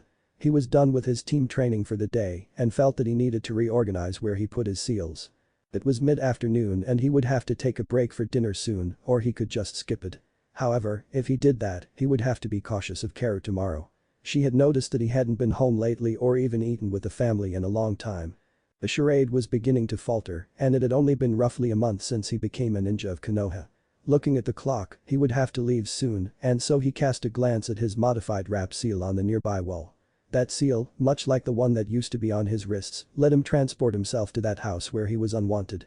The regular war seal was the seal he used to get the bells in his test with Kakashi. It allowed him to safely detach a portion of his body to float around and do what he needed. So far he has only used it with his hands for small stuff like pranks when he got the wanton energy to do them. However, he felt that he could include other parts of his body to save himself if need be. Taking another look at his wall, he looked at the other seals placed that to act like television scenes. He used that for security in that house to see if anyone came near his empty room over there. They would alert him when he was sleeping if they ever came close. Thankfully, they never happened. Looking at the scenes, he saw that the Hokage was not home yet and Kushina was watching some show about a ninja princess or whatever. Karu was practicing with her swords and the power she gained from her mother, the chakra chains. Menma was rapidly punching a punching bag. His room was dark as he let out his frustrations. Naruto now knew that Menma had problems of his own, in which the black-haired boy felt that if he failed in anything that Minato and Kushina would treat him like they treated Naruto. Naruto concluded that Menma thought he had to grade Naruto to keep in his parents' good graces as well. The boy was a paranoid mess. Pathetic. For this, Naruto just shook his head. That so-called family was messed up beyond repair to him and he wasn't going to put in the effort to help them when they didn't want them around. That was Karu's problem, not his. Finally, he glanced at the mannequin in the middle of his room. On the arms was once again the intricate seal of his seal Sharingan, but far more cleaned up to just cover up the palm of his hands and wrap around them to the back, with 3 circles rested on each hand. Only one of them was filled in. He had made the seal that was to act as a tri-powered seal. The first was his Sharingan power, but he had nothing for the other 2 powers. Although he wasn't without ideas, he wanted the blood of the Yamanaka and the Nara. Still he took their blood, he would have to make experimental seals to see if they could work with him. Next was the warp seal around his wrists that looked like an intricate wristband. He felt that if he added chakra to it the right way, he could make the seal move to where he wanted to make a body part detach to save it if need be. On the back was what looked like an infinity symbol that was his seal to be everywhere and nowhere at once. To keep it simple and not like he ruled the world or anything like that, he simply called it the Ghost Step Jutsu. Next to it, making the whole thing look like the tri-powered seal, was an empty seal what would work on his main element. The only problem with that was that he didn't know what his element was. The reason he wanted to know and utilize his element was because he wanted the ability to fly. With wind, he could just have the seal create a perpetual wind current around him to help him fly. If fire, he could use the seal to act like a sort of jetpack or rocket booster. If lightning, he could probably use the seal accelerate his bioelectricity and the natural electrons in the air to turn himself into a bolt of lightning that could hover over the ground while also having the ability to travel through power currents. He thought anyway. If it was Earth, he could probably use magnetic fields to help him fly. He had no clue what he would do it if was water. Sadly, the ability to fly was not in the dust release scroll and Naruto doubted Inoki would tell him the secret of how he and his people were able to fly. After all, some village secrets have to stay secret. Suddenly, there was a knock at his door, breaking him out of his thoughts. He looked at his wall of seal visuals to see that the one knocking on his door was not at that house, but at his own home, and it was Asuma. Odd, I wonder what he wants. I also wonder how he knows where I now live. Naruto said to himself before it clicked. Oh right, the lady I gave the papers to was a Saratobi. He must have heard wind about it. Deciding to get up and see what the man wanted, he walked to the door and opened it. Asuma, for his credit as a high-ranking ninja of Konoha, could not see inside the dark room that was Naruto's house. Naruto put on a friendly smile and said, "What can I do for you, Asuma?" "Hey kid." Asuma replied in a friendly tone. "I heard about your little venture from a clan member of mine and I wanted to see if it was just a prank or it is true." "Oh, it is very true, Asuma." Naruto replied seriously. "Are you planning to tell the Hokage about it?" he asked, prepare a little to make him forget about this incident if that was the case. "Nope." Asuma said with a small smile. "I am here to congratulate you on making a new clan and getting away from them earlier than expected. However, you do realize that when making a new ninja clan, you have a seat on the council and I am not sure, but you could initiate the craw." That made Naruto blush a bit at the last part, making Asuma smirk. I will put that off for later since that is too early for me to be thinking about. Now for the clan head business, I will deal with that when I reveal to the world my power." Asuma raised an eyebrow at that. "When would that be, kid? You can't keep something like this hidden for too long, not even from the Hokage." "You're right," Naruto said with a nod. "I plan to reveal the power of the Rangaku clan at the tail end of the Chunin exams." The clan head of the Saratobi clan whistled at that. "Kid, that is shooting big, but I see your angle. You are going to make the Hokage a fool in front of everyone, aren't you?" Naruto's dark smile was all the answer he needed. "So Rangaku chaos?" "Yes." Naruto replied. "I see. I want to know more, but I'd rather hear about that story at dinner, so I am inviting you over. Konohamaru has been begging me to invite you," Asuma stated. "That is fine with me. Just next time until the Chunin exams, meet me at the Hokage's house." Asuma's eyes widened at that. "This is a dangerous game you are playing, kid, but I am sure it will work in the end. Just be careful." Naruto smiled. "Thank you, Asuma, but I have everything covered. I will meet you soon." With that, Naruto closed the door while Asuma just shook his head and left, thinking that Naruto shouldn't have to do this. Naruto calmly walked over to his security seal wall and put his hand in the middle, making the seal glow brightly before his body disappeared and then reappeared in his nearly empty room in the Namikaze household. The only things in there were his stuff from when he was much younger. Ignoring the large amounts of dust due to not being in the room, he quickly made his way out, locking his door with seals, and then to the rest of the house. As he was walking he saw Kushina setting up the table with Karu. He was just out of the house when the door opened on its own to reveal Minato. The two stared emotionlessly at each other before walking past each other and Naruto thought he was home free as he made an appearance, but he was wrong. Menma, who was positioned on the couch watching the tail end of a movie, decided to speak. "Oi, loser. Where do you think you are going?" he said, getting up to block Naruto's path. "Out." Naruto said in a bored but neutral tone. He did it to compose himself around these people, but he also did it because he knew it annoyed Menma for reasons he didn't care to know of. "Asuma invited me to eat at his place." So the failure of the Saratobi clan invited another failure in life. "Perfect." Menma said as he left, shoulder bumping Naruto harshly as he passed. It was no secret what he thought of Asuma. The man may be a clan head, but he heard of Asuma going to the Fire Lord to be a guardian, while the third Hokage wanted him to stay in Konoha. So in Menma's mind, not obeying the man's father made him a failure as well as Naruto. "Yeah, go run off to be with the other failures of the village." Menma shouted as he then pushed Naruto out the door and then slammed it shut. Minato just raised an eyebrow at his black-haired son's attitude but said nothing as he went into the kitchen. Karu glared at her brother though and marched up to him. "What was that about? You don't treat family that way." He is not family to me. The sooner he moves out or gets himself killed the better." Menma growled at the girl, shocking her. He did want to do the deed himself for some reason but felt that was going too far.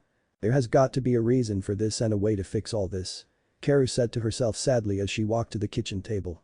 Naruto has quickly got back up and whipped the dirt off his clothes before leaving the Namikaze's yard. He had dinner plans with the Saratobi clan and a little scuffle with Menma wasn't going to upset him too much. A half hour later, Naruto found himself in front of Asuma's home. It was a nice little place since the guy was actually pretty humble considering his dad was the Hokage for the longest time. Some would have thought he would have turned out to be some pompous asshole, thankfully he didn't turn out that way. After a few knocks, the door opened to reveal Konohamaru who smiled upon seeing the older boy. The two made their way into the house and the kitchen table where dinner was just starting. In addition to Asuma and Konohamaru was just one other person and that was Asuma's sister-in-law and Konohamaru's mother. The family was small, but they got by just like anyone else in the world. Now, one would wonder where Konohamaru's father would be. Well Asuma had been away, his brother was killed in action and that left Konohamaru and his mother Kuina by themselves. So naturally, Asuma helped by letting them stay with him. He also liked it because it was less lonely for him. As they ate, Naruto explained more of his plan to Konohamaru and his mother. They agreed with Asuma that he was walking on thin ice with all of it. They agreed with him though that it was a good plan and hoped Naruto achieved his goals. Konohamaru then got a brilliant idea as he got his uncle's attention. "Hey Uncle Asuma. You should give Naruto Grandpa's summoning scroll. I have no interest in monkeys like you, so it should go to someone who could use it." "Wait, what?" Naruto replied, not expecting that. Asuma smiled at that. "I am glad you feel that way, Konohamaru. I wanted to make sure somehow that you felt like that because I was planning giving to Naruto to help him show his family they were wrong." "Are you guys serious?" Naruto asked. "It seems that way, Naruto." Kuina replied with a shrug. "I say just take the gift. It will help." Asuma nodded and handed Naruto a rather large scroll. The blonde looked at it before smiling. The Sarutobi clan held. "Thank you, I don't know how to thank you enough." Asuma smirked. "Succeed. That is all I ask." Of course he wanted Naruto to succeed. A lot of higher-ups have noticed that Minato had changed that day and not for the better, so this was an attempt to bring back the man they all once respected. Because as of now, they had lost a lot of respect for the man himself. "I'll do it," Naruto replied with determination in his eyes. The blonde former Namikaze turned Ranyaku found himself in a training ground with a running waterfall nearby the next day. To him, it was a peaceful little place that was perfect for what he was about to do. Asuma had shown him what to do, like how he should sign the contract and how to summon the intended animal he wanted. He had to sign the contract in his own blood and that helped link him to these animals. Next, he performed the correct hand seals and added a large amount of chakra into the mix. He knew that summoning took a lot of chakra and he had that due to him being the son of a former Jinchuriki. However, he was not actually sure how much chakra he was supposed to put in, so he may have overloaded it. That proved true as large poof of smoke engulfed the area. The smoke was larger than it should have been because Naruto knew the Monkey King Enma was normal size. So the question is who came through? He got his answer of the form of 3 voices in the smoke, which eventually dissipated to reveal the 3 beings. The first being the Monkey King himself with the next 2 being 2 younger monkeys. Maybe a few of his kids. The Monkey King himself has all white fur, probably signifying his advanced age with hair going down his back and fairly large sideburns going down to his neck. He wore a black suit with mesh armor underneath, over which he wears a sleeveless kimono shirt with white fur trimmings and markings reminiscent of tiger stripes on it, which is held closed by a sash.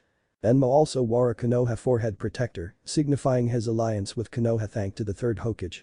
The 2 younger monkeys were brown-furred like most of monkeys, but the odd thing about them was the black hair done in usual spikes. The one with the hair spikes going all over the place wore an orange guy. The other one had his hair spikes going all upwards and his clothes consisted of a pair of blue pants and an oddly shaped shirt that looked like it was also armor or some kind. He also had an air of superiority. Emna took notice of the blonde right away, eyeing the boy white clothing with interest, having never actually seen a human wear such things like that, especially a ninja. He supposed it could be worse. The boy could be wearing orange like his grandson's best friend. The orange-wearing monkey spoke first as he ran right up to Naruto. "Hello.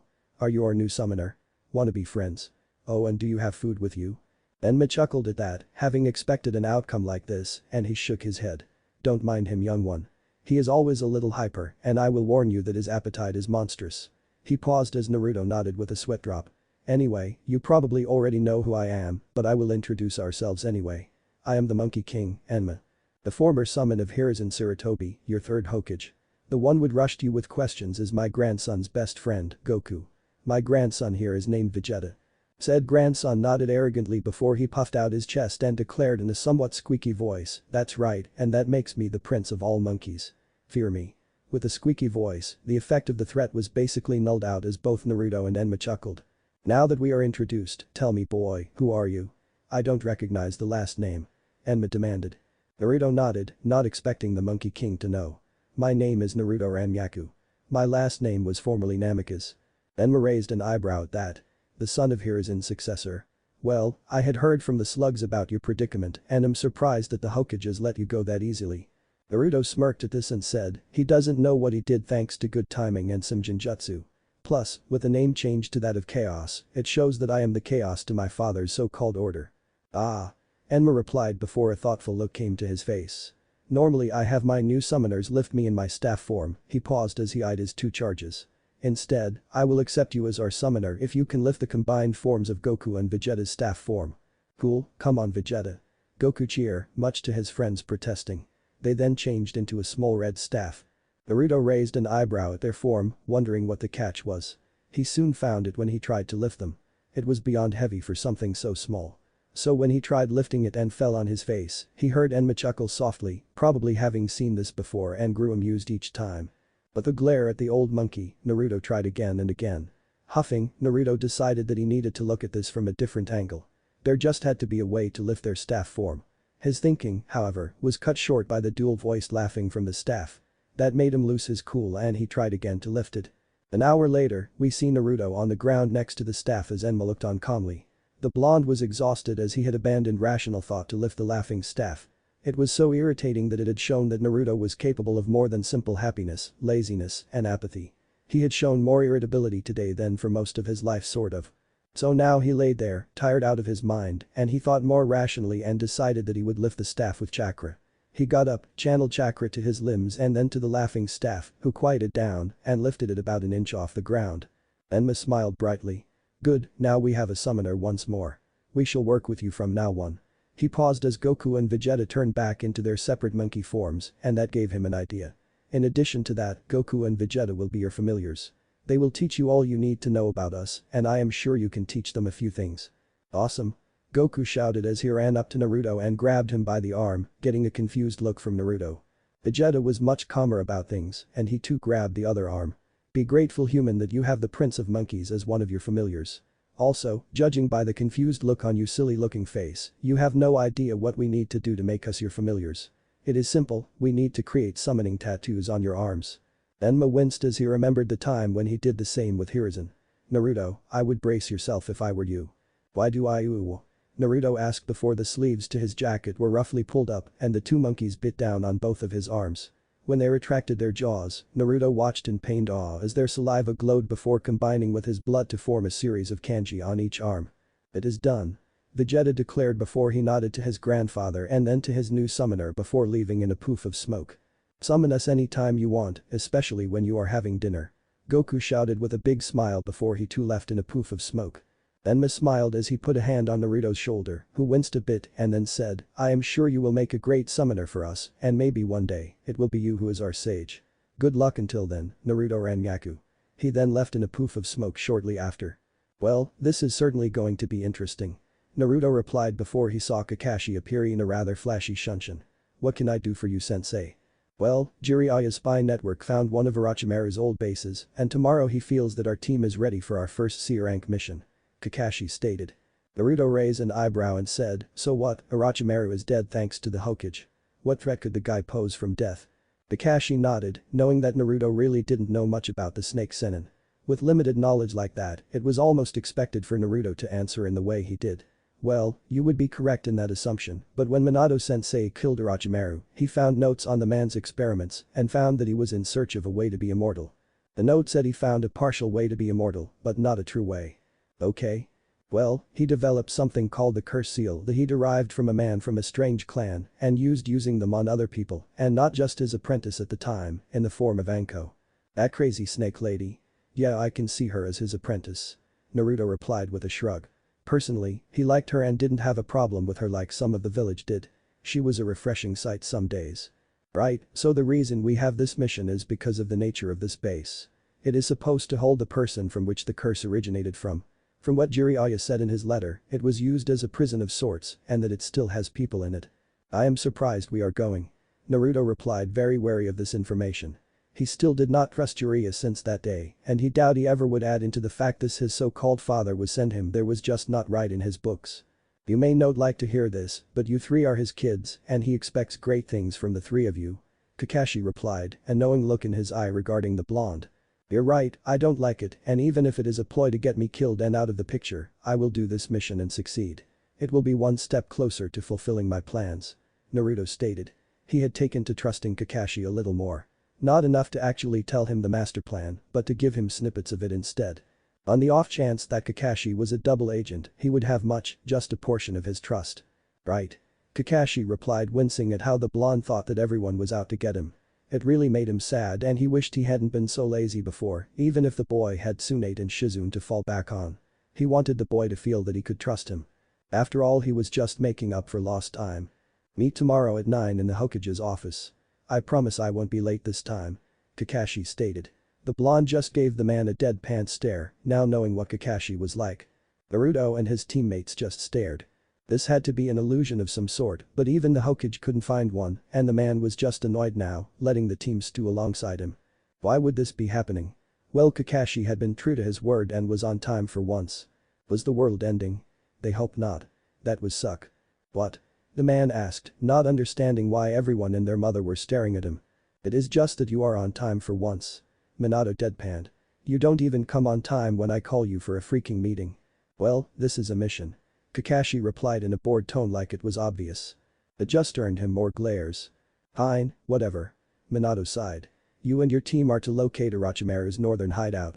From what our information says, it is a prison of sorts, and dealing with that dead snake's things, there is probably more to it. That or it is the hideout where he did his sick experiments. It is possible that Jiraiya got his information mixed up. What is the objective of this mission? Kakashi asked.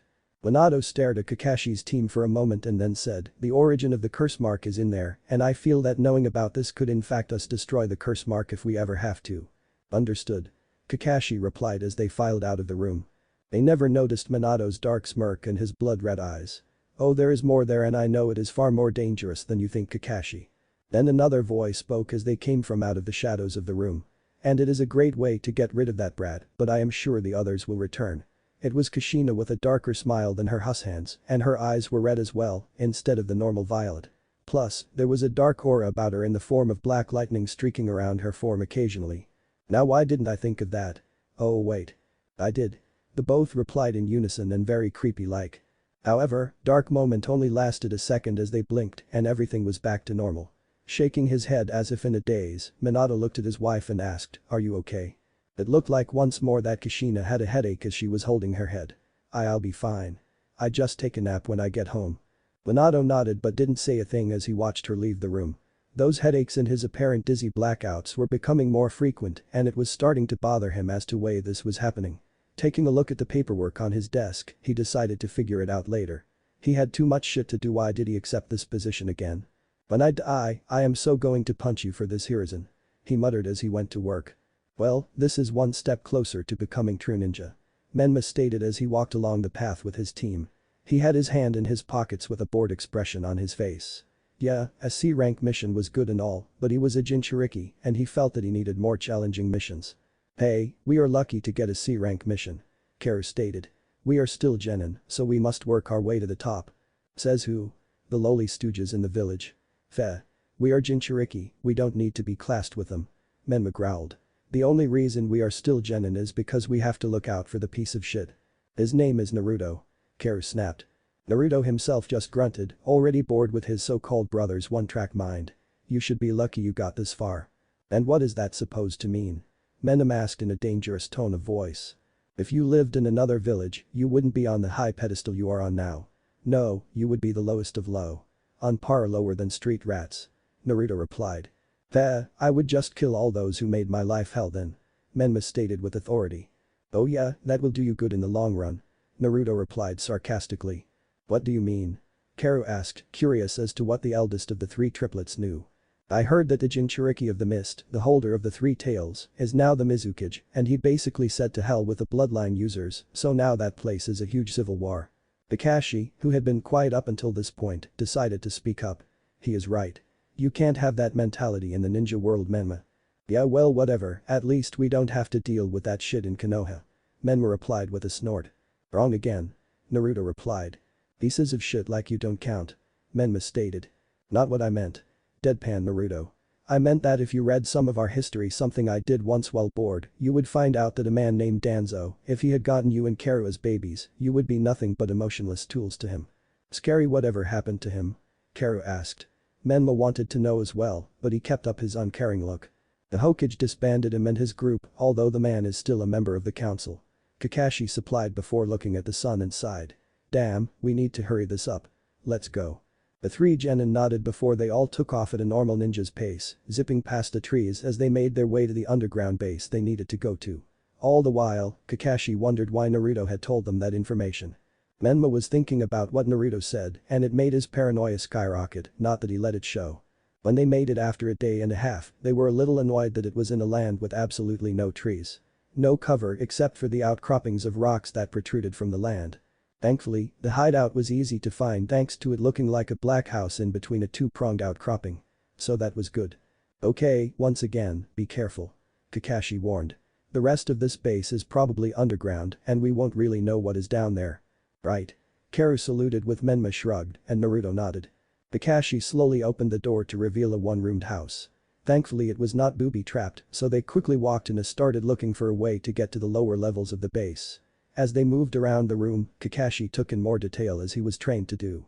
The place, while only having one room, was very plain. Rotted wooden floors covered the floor, a moth-filled mattress off to the corner, and broken table at the center, and that was it. Kind of sad really. Seeing that Naruto was checking the area with a bed and the other two were checking the dusty walls, he himself checked the desk and he immediately noticed it was of higher quality. Mahogany if he was correct. Mahogany kind of rolled of the tongue and he felt there was some sort joke about the wood and it having powers. Meh, whatever. This one didn't, but he did notice a small note of sorts and he pressed it. That was when the room shook violently and the floor underneath him gave away, making him fall into the darkness below. Kakashi-sensei. The three genin shouted before they disappeared from the room as well. Naruto and Menma, who were both by the bed, fell through the floor as if it was only Jinjutsu. Odd Jinjutsu over a trapdoor. The same happened to Karu on the other side of the house. Their mission had truly begun now. The trapdoors had turned into slides of sorts and they each rode down one down to the ground. However, they were separated and Kakashi found himself in another room with a single down at the other end. What caught his attention though was the writing on the walls. Stuff like, "Shut up bitch and too many variables." Scrawled in a frantic writing down in chalk and blood. Yeah, this is probably where the man did his experiments. Kakashi deadpanned. When he reached the door, he found another batch of odd writing above it. The cake is a lie. I wonder what that is about. He asked himself before shrugging it off as nonsense and walked through the door. Oh that poor soul. Get the fuck off me loser. Menma growled after Naruto and him landed in a pile, with him being on the bottom. Sorry, that was weird though. No shit. Menma commented. Now let's go. Where? Naruto asked. Forward of course. Menma replied in an irritated manner as he pointed to a hallway. And why should I follow you? Naruto asked. Because, people actually give a shit about me, so naturally I should lead. If you actually want to get out of here alive, then follow me. If you want to die, then stay here and rot for all I care. Naruto watched as Menma stomped off down the hallway. Naruto shook his head with an irritated look and went after him. Karu sighed as she rubbed her sore butt from where she landed. Dan didn't expect that. I thought it would have been a series of stairs, not a freaking slide. Oh well, it didn't matter in the end to her. Now she need to find the other, get their objective, and get the hell of this creepy place. Seriously, who had the time to etch all the snake patterns into the wall, and why would they do it in the first place? What was wrong with people? Shaking her head, she continued her walk down the creepy hallway, only to see a door to the right that was glowing from the light on the side. Carefully, she opened it to reveal something completely different than what she expected. Yeah, this is about what I expected. Menma deadpanned quietly as they entered the room to see experiments of all kinds lining the room and it was kind of creepy. No wait, there was a man in a lab coat cackling madly in front of a large tank of water, or at least they thought it was just tank of water because the next moment a pair of eyes showed up and just stared at the cackling man. So more than kind of creepy. What's the plan? Naruto asked reluctantly. Simple, we take this freak out. Oh. She's hot. Menma planned and then was quickly distracted by a redhead. Said redhead was wearing a purple top that showed off her midriff, a pair of black biker shorts with black ninja sandals. Plus her eyes were red. So that was new to him. You know, most redheads are Uzumakas. Naruto deadpanned. So?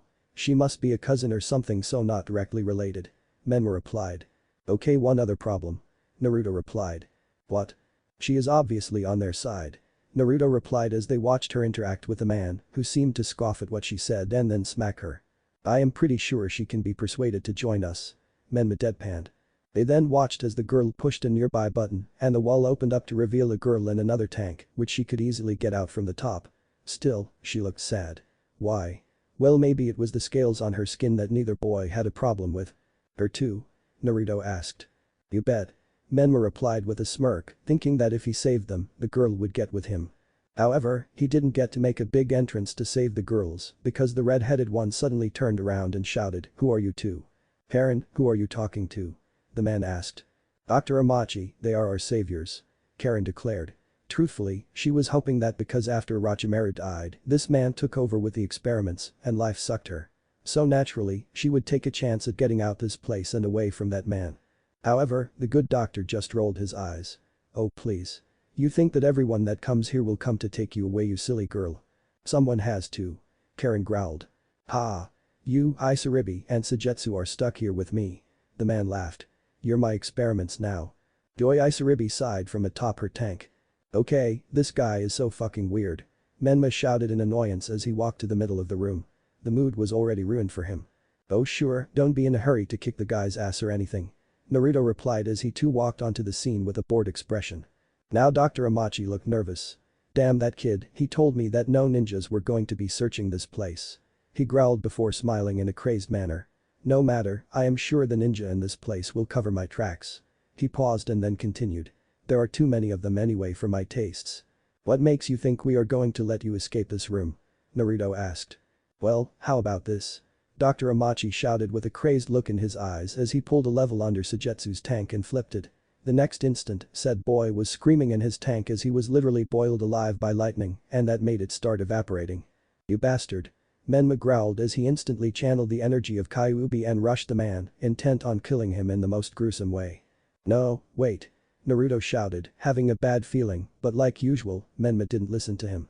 Karen panicked when she saw the redhead go all feral and change her master. However, she knew what he was, so she started thinking quickly, just like her master seemed to be doing. She needed to get away from this fight as she was not much of one. Yes, she could take care of herself like any normal person, but she was not a great fighter.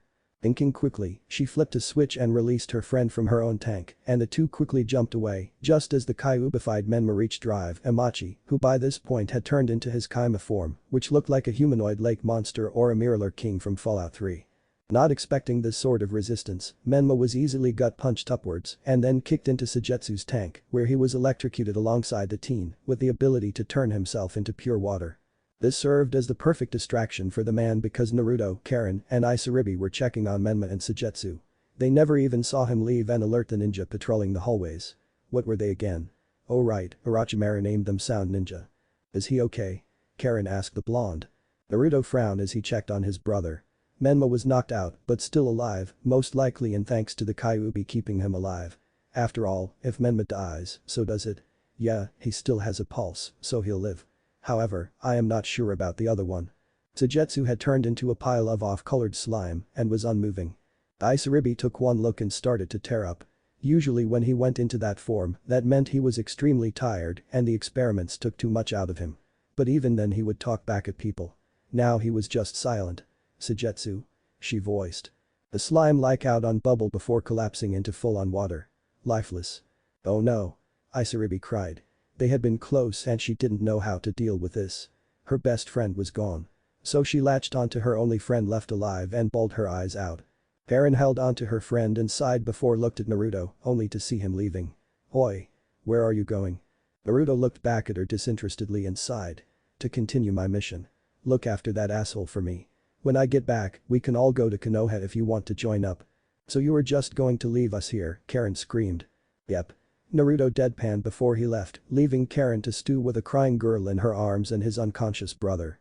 Kyu couldn't believe her eyes when she entered the room. It looked like a mad scientist's heaven. It was pretty disturbing, but the thing that got her the most was what was in the middle of the room. There was an operating table that looked as cold as the steel it was made from. On it was a man, but to her, he was far different than what she was used to. This man was blue. Not only that he had the features of a fish or a shark, she wasn't entirely sure. The man was in rags that were barely holding together and he looked very malnourished. During her observations, the man weakly turned his head towards her and nearly had a heart attack. Why? Well, because this girl looked a lot like that woman who was able to beat all of the 7 swordsmen all by herself. "Who are you?" the man asked weakly.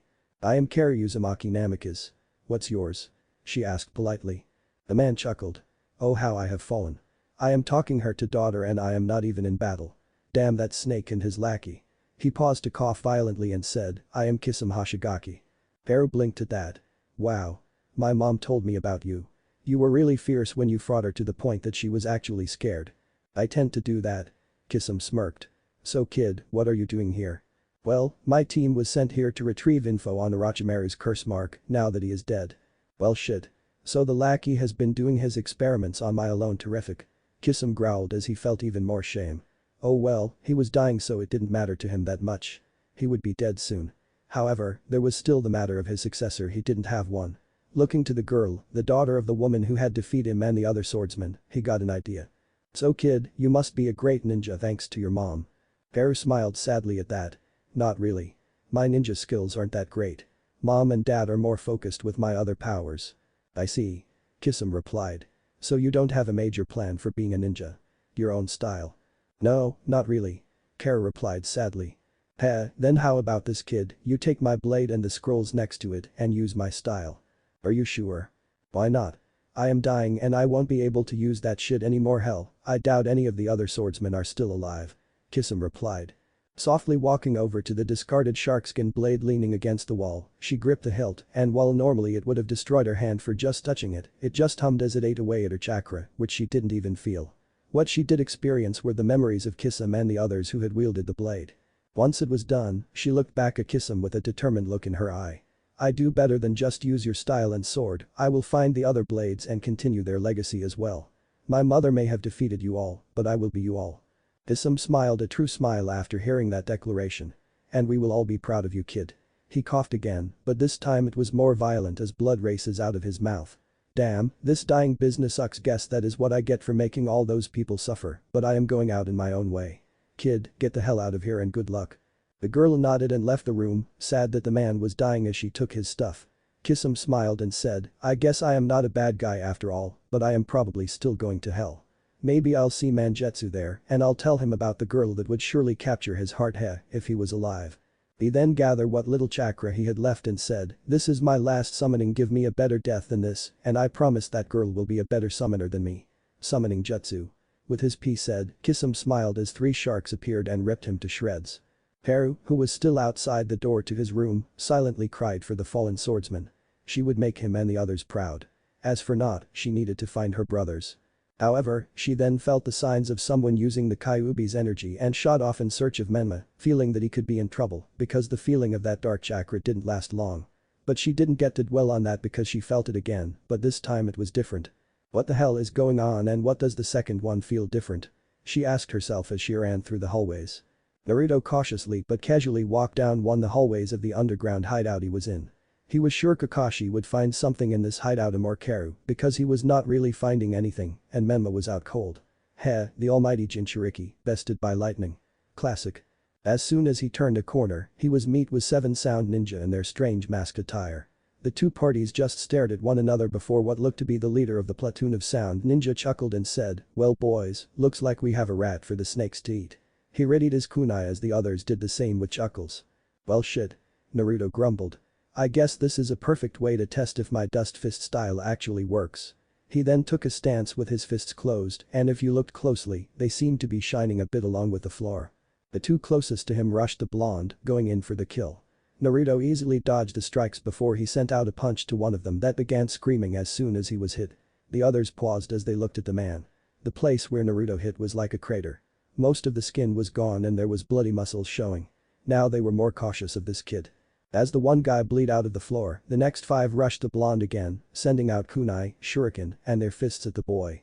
Thankfully, Tsunade had helped him with his taijutsu, so he easily adapted to the fight as he twisted around the strikes and sometimes even punching the bladed weapons away. What shocked the leader the most was that a kid, while being able to defeat his men like it was nothing, was punching the weapons, which blew away to dust. How strong was this kid? However, he didn't get to contemplate any more on that development because his men were on the ground, not only suffering from their strange wounds that looked like something ate through them, they looked to be gasping for air. What the hell is going on? Simple, they can't breathe. Naruto replied darkly. The man looked at the young ninja, slowly making his way towards him. It looked like death was following the young ninja as the sound ninja was staring to freak out, especially with Naruto's sharp eyes directed only on him. My dust fist style is actually pretty dangerous. It allows me to coat my fists and feet with minuscule balls of the dust release technique. So when I punch you, I am literally destroying your body with a simple punch or kick as that part is turned into dust. However, you have yet to see the shine on the ground. What shine?" the man nervously shouted out. Naruto's smirk grew even darker. "Oh. You really did miss it. Well, let me tell you, since you won't be alive much longer. Well, the dust release can let you turn people and things into dust and then help you manipulate the weight of certain things. It can do so much more. You can't really see it, but dust is there in the air, but only in small amounts. I like to create more ground the ground and use it like magnet release users use sand and other metal." Naruto lifted his fist and the man froze, not from his own actions, but because of the pain he was in. "I can see it in your eyes that you have figured it out." Naruto continued. "Dust is easily breathed in through the air. It is now inside your body and with it, I can easily kill you." The man looked at Naruto in panic at this. "In fact, I will." With that, Naruto clenched his fist and the man screamed out loud and then died as blood raced out of his mouth. In truth, the dust settled in the man's lungs and then spread itself through the bloodstream. Then, it all turned sharp and rushed to the man's heart, cutting up his veins and his heart in a matter of seconds. Quite painful compared to what he did to the others. All he did to them, after punching away their skin, was suffocate them. Naruto looked at all the dead men around him and sighed heavily. This had been his first kill. However, he would have to deal with that shit later because he still had a mission to do. Still, that didn't stop him from throwing up his breakfast. Shaking his head to clear his thoughts, he walked away. Soon he found himself in front of a large steel door. It looked like it was meant to keep something in. Raising an eye, Naruto decided to open it and see what was inside. He was met with a dark room and someone cowering in the corner. "Hey, you okay in there?" Naruto asked. "Yes, now close the door and leave me alone. I am a danger to everyone," the man shouted. "Why?" "When Kimimaro was alive, he said I was the source to something called the curse mark." The man shouted again, "But my body is much worse than that, I am a monster, I want to kill everyone." "Okay, so the good news, he found the source of the curse mark. The bad news, the guy was nuts from being in a dark room for a long time." "Terrific. Listen, I have friends back home that can help you." "No. I am a monster." The man screamed as his voice changed and he stepped into the light. His body was changing right before Naruto's eyes. One whole half of his body was turning gray and adding weird additions to it. Before Naruto could take a closer look, the man with orange hair rushed him, forcing the blonde the duck and reluctantly punched the man. However, that is where the problem started. As soon as Naruto threw his punch and it connected, nothing happened and Naruto had to dodge again. But the thought the dust fist style was combat ready. He frantically thought as he dodged the punches sent out by the man. Naruto tried again and again to try and make his dust work, but nothing was being eaten away or anything that he could see. Finally, he was able to see something small just as he was punched to the other side of the room and into another room. As he lay there dazed, he remembered a small note in the scroll on dust release.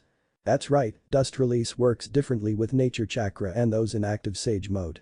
All the dust release does in that situation is eat away the chakra and not the body. He paused in his thoughts as he got back up and saw Jugo stalking into the room, looking like he lost his mind. "Yeah, there is it, the parts that I punched have returned back to normal, like whatever was in him is now gone. Could be from a clan that unconsciously uses nature chakra. Yikes. Just die for me." Jugo roared, his voice back to normal, but his mind was not as he sent a flurry of punches at the blonde, sending him further in the base. The sound ninja quickly evacuated from the area, fearing what the resident monster would do to them. "Damn." Naruto replied as he got back up, his clothes in rough shape and his left arm looked to be broken. "At this rate, I won't be able to punch that shit out of him unless. Yes, unless he used that power." "Are you still alive?" "Damn, you are one tough shit." Jugo shouted at him. "Yeah, lucky me." Naruto groaned. "However, to match you, I am forced to have to use a power I gained from being the son of a former Jinchuriki. Good thing I modified it." Naruto them held up the ram sign as Jugo laughed in glee. Suddenly, seals appeared under his shirt, making it look see-through for a moment and then he erupted with power. Ranyaku Zenshin. Jugo watched and Naruto seemed to hunch over as a dark red aura exploded around him. Naruto's eyes turned red with an animalistic quality about them and he gained the same whisker marks on his cheeks that his siblings had, but they were far fiercer. Finally, the aura itself felt dark with emotions such as hatred and anger, but mostly anger. Plus, there were dark lightning-like strikes running along his frame every now and then. "You call yourself a monster, then fine. Let's fight as monsters." Naruto roared as his muscles bulged and the two rushed each other, Naruto's broke arm having been healed when the chaos drive had been activated. It was no contest because Jugo never stood a chance. Because Naruto tied him with a full dust punch that made him feel far weaker than before. Then another and another. Jugo, in his correct crazed state, stood no chance against an anger-filled Naruto. Punch after punch came to his person as his body tried to refuel itself with the nature chakra, but it was useless. It hurt too much to fight after long, and he was too weak to even get back to his feet. However, that didn't stop Naruto in his blind rage. While the chaos drive was useful, Naruto barely had control, and he let his anger take control. This form was capable of rational thought, but it tended to make him act like a berserker, and he often went too far in training with it. Naruto roared as he uppercut Jugo into the air and then went through a few hand seals. This will ended. Dust style. Detachment of the primitive world technique. He screamed as he created a full body sphere in midair to catch Jugo in. Ah! Jugo screamed in agony as all the nature chakra in his body was completely and forcefully destroyed. For him this technique, also temporary, stopped his body from absorbing more nature chakra for a good long time. Naruto slowed walked to Jugo's down form and the two stared at each other before Naruto sighed as he forced the chakra of the chaos drive back deep inside his body. He hated being reminded that he was her son, and unfortunately, he couldn't get rid of this dark chakra as it was part of his system and it just refilled itself. Jugo stared at the blonde in fear and in amazement. He had stopped the flow for the time being. The blonde and all but defeated him and he had a chance to kill him, but didn't. Maybe he should take Naruto's offer. Now will you join me to the leaf? It Jugo a minute to answer, but he did with a weak yes. Naruto? A voice asked in a bit of shock. Naruto looked back in a bit of panic to see Karu behind him, looking at him with wide eyes. Oh, fuck. Naruto? A female voice asked. Oh fuck, Naruto groaned as he turned to see his sister, Karu, standing there with her eyes wide and her mouth open. How much did you see? I saw that you had a weird but familiar aura around you when using dust release of all things. Karu freaked out. Naruto couldn't help but smirk a little at the last part, seeing how it was unbelievable unless you knew how he got it. Then that smirk disappeared with a look of anger. You will tell no one. He ordered. But Naruto, this is great. Karu argued. We have the same power, we are similar. We are nothing alike. Naruto raged, losing his cool and scaring his sister a bit. She had never actually seen him this angry. Then how did you get the Kyuubi's energy? Karu asked. There is a reason Kushina had a 10-month pregnancy. Kakashi said suddenly as he appeared on the scene, looking very ragged. His clothes were torn and his hair was matted down. What happened to you? Karu asked, worried for their teacher while Naruto raised an eyebrow. The cake is a lie. Kakashi screamed out to the ceiling uncharacteristically before calming down after he noticed he was freaking them out. Let's just say that this place is one dangerous experiment less and I got a trophy from it. He held up said trophy, which was a red round eyeball looking thing. You won't be hurting anyone else again, you bitch. Anyway, Karu said, really freaked out by her sensei and wishing to change the subject sooner than later by turning back to Naruto. Why are you so afraid to let others know about your power? It was at this point in time that Jugo finally decided to speak up. During our fight, he described it as two monsters fighting since I was constantly referring to myself as a monster. The red energy was powerful. At this, Kakashi snapped his attention back onto Naruto at finding out another piece of the puzzle, and it seemed that Karu had found out about it first. Red energy. Yeah, he had the Kyuubi's energy swirling around him. Karu shouted, making Kakashi stare at Naruto.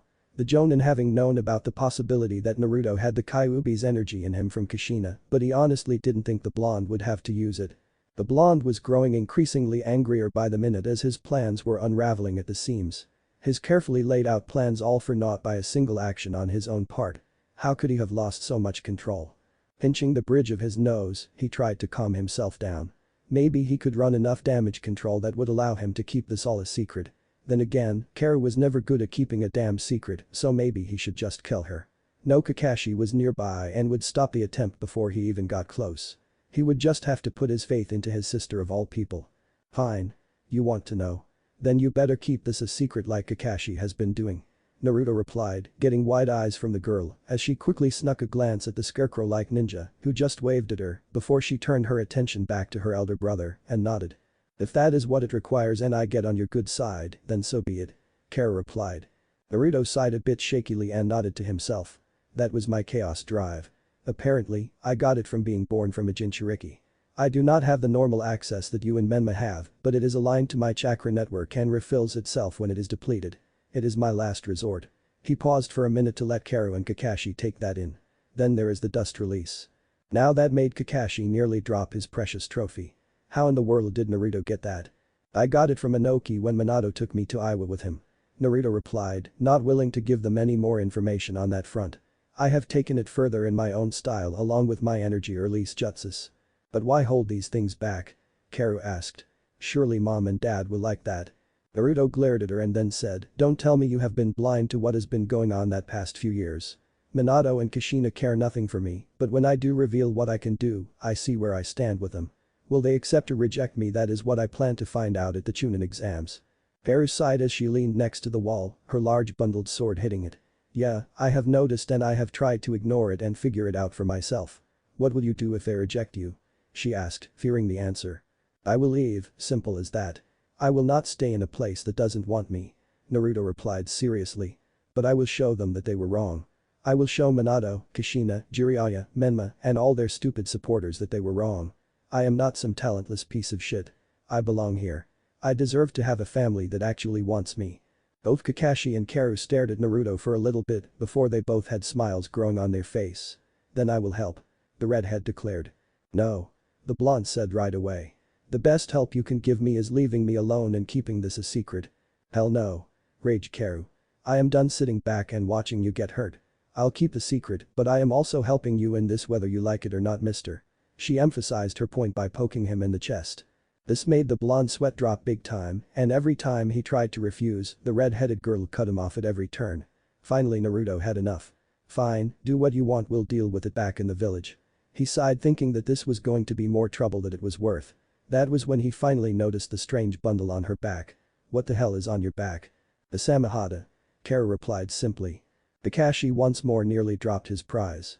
Wait, the real one? How did it end up here? Some asshole had somehow captured Kisame and was experimenting on him. I met him and reminded him on my scary mom, so he gave me his sword and some scrolls before he went out his own way. Karu said sadly. I see we should talk more about that later what we get out of here, but I am more curious as to who your new friend is. Naruto. Kakashi replied, pointing at Yuugo, who was a very quiet person and was standing next to the blonde like Naruto was his lifeline. This is Yuugo and our apparent objective. Naruto replied. Wait, you mean he is the source of the curse seal? Karu asked. I am more the inspiration for it since he used my flesh to tweak the curse seal into his own device. Yuugo replied annoyed. I see. Kakashi replied. Then let's find Menma and leave. Speaking of Menma, where is he? Karu asked. Knocked out cold in a large room by an electrical discharge. Naruto stated, getting looks from his teammates at how casually he said that. Don't worry, he is not alone. He is being watched over by another Uzumaki clan member and another girl. Oh, this I have to see. Karu shouted as she hurried ahead before coming back with a sheepish expression. Where is that by the way? Naruto just rolled his eyes at his sister. She maybe have gotten to know him just a bit more and he was starting to open up to her, but she was his little idiotic sister after all. This way. He said as he led his sister and an amused Kakashi and Yuugo. Oh, and Naruto, you owe me. Karu replied with a devious smirk. How do you figure? Naruto droned boredly. I am keeping your secret, so you owe me for that. As for what I will ask for, let's just get home first. Joy. Naruto droned before both siblings heard Kakashi mumbling about his precious as he rubbed the eye-like device. Is he going to be alright? Yuugo asked. The siblings just shrugged, not helping Yuugo's nerves. Ugh, what hit me? Menma asked, and before the redhead known as Karen could answer him, Naruto chose to answer as he entered the room. A couple tons of water filled with electricity. Naruto replied. I did tell you not to rush in like that. Yeah. Menma growled, hating to admit that the blonde was right. So what the hell happened? We finished the mission while this nice redhead watched over you. What was your name again? The blonde asked. I am Karen, but I also had to look out for my little sister Isaribi because her love interest died in front of her. Karen replied, gesturing towards the fish-like girl who was staring at a puddle of water. Great, I royally fucked that shit up. Menma groaned. So, did you guys find what we were looking for? Yep, Naruto did. Karu chirped happily as she gestured over to Yuugo, whose intimidating stature was pissing off Menma. Menma stared at Naruto for a moment before laughing. You gotta be shitting me. Naruto got the source of the curse seal in this giant. He nearly had to have died. I did. Naruto replied, cradling his old injury, which was his old broken arm. However, he could not explain how it could have healed so quickly, so he had to fake it. Indeed. Yuugo's booming voice spoke, scaring Karen and Isaribi who knew of him. I nearly killed him, but he managed to survive my rage and talk some sense into me, helping me revert to my normal self. Not knowing that what Yuugo said was a lie, Menma accepted it for what it was and snorted. Should have just finished the job and killed the runt. Why? Jugo asked, curious to know how bad Naruto really had it after hearing about Naruto plan, which he hoped to help in. Menma stared at the man like he had gone insane, but then remembered they were in foreign territory. Let me fill you in, big man. No one in our circle of friends and family actually gives a shit about him, and you would do well to do the same. Yugo stayed silent for a moment before he grabbed Menma's neck with a quickness he was not used to. We see differently. Then you on this piece of shit side too, Menma got out angrily as he struggled to breath. Yes. Jugo replied monotonously as he dropped Menma on his ass. Alright then, we should get going before another fight breaks out. Kakashi intervened quickly. Would you two ladies like to join us back in Konoha or go your own way? Karen and Isaribi looked at each other for a moment. A silent conversation going on between them before nodding. I think it would better for us if we joined you. Karen replied. Kakashi nodded. Then we should go. Menma listened on as his sister gave her report after Naruto gave his and Kakashi before him. This mission had shown him that even Naruto was better than him if his blindly charging in was any indication. Kakashi had his lightning blade and other jutsu thanks to his implanted Sharingan. Naruto had those strange energy balls that didn't even do much against Ugo, but still managed to survive, and then there was Karu. Sure, she had her side of the kyuubi's chakra and now the Samahata. So, what I want to do is be Konoha's blade master by finding and mastering the 7 swords of Kiri's 7 swordmasters, along with any other blades I might find. Karu finished, ripping Menma's attention away from himself and onto her. Minato smiled happily at his daughter. To him, she was the most promising of his 3 children. Naruto he just didn't care for, and Menma fought like a berserker. While good in some situations, one could not rely on that all the time. Now Karu was taking her ninja career seriously by being one with all kinds of swords and maybe surpassing her mother. This is good then. Minato replied with a smile as he took out 2 scrolls. Here, my Anbu teams retrieved these for me, but I think you would find them more useful. They are the Rajan blade and Zabuza's blade. Wow. Thanks.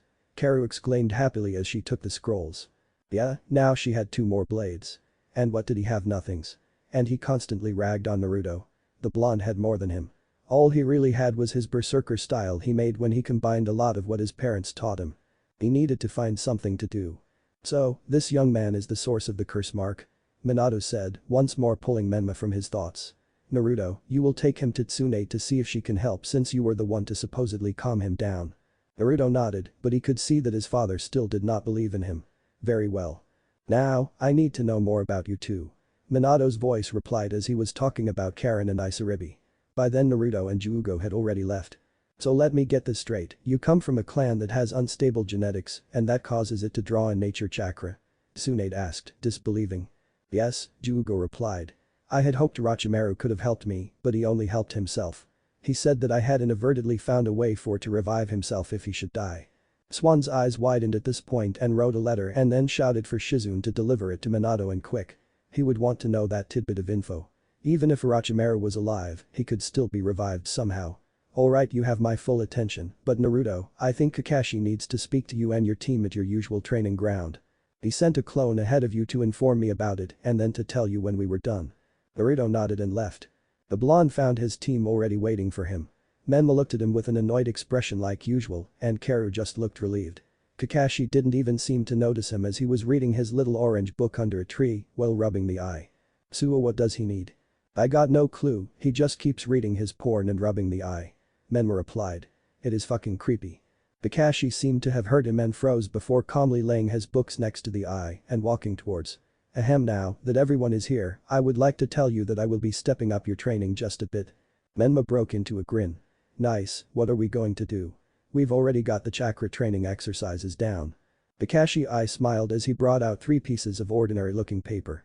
That deflated Menma's good mood real quick. Oh hell no, I thought we were done taking boring as hell written tests back in the academy. This is not a written test. Kakashi deadpanned, keeping to himself that one part of the Chunin exams was a written exam. He would laugh when he would hear about Menma's reaction to that. Yes, it was torturous for the kids and gold for him. Ha. While it is a test to find out what element your chakra is aligned to. So this would help us see what element we are best at to better helps learn jutsus? Karu asked.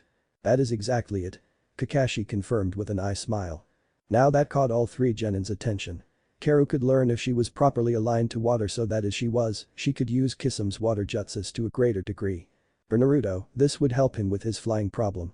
He wanted to be able to fly and with the power of wind on his side, he would be able to fly very easily, But he already had a guess as to what his elements were thanks to his dust release.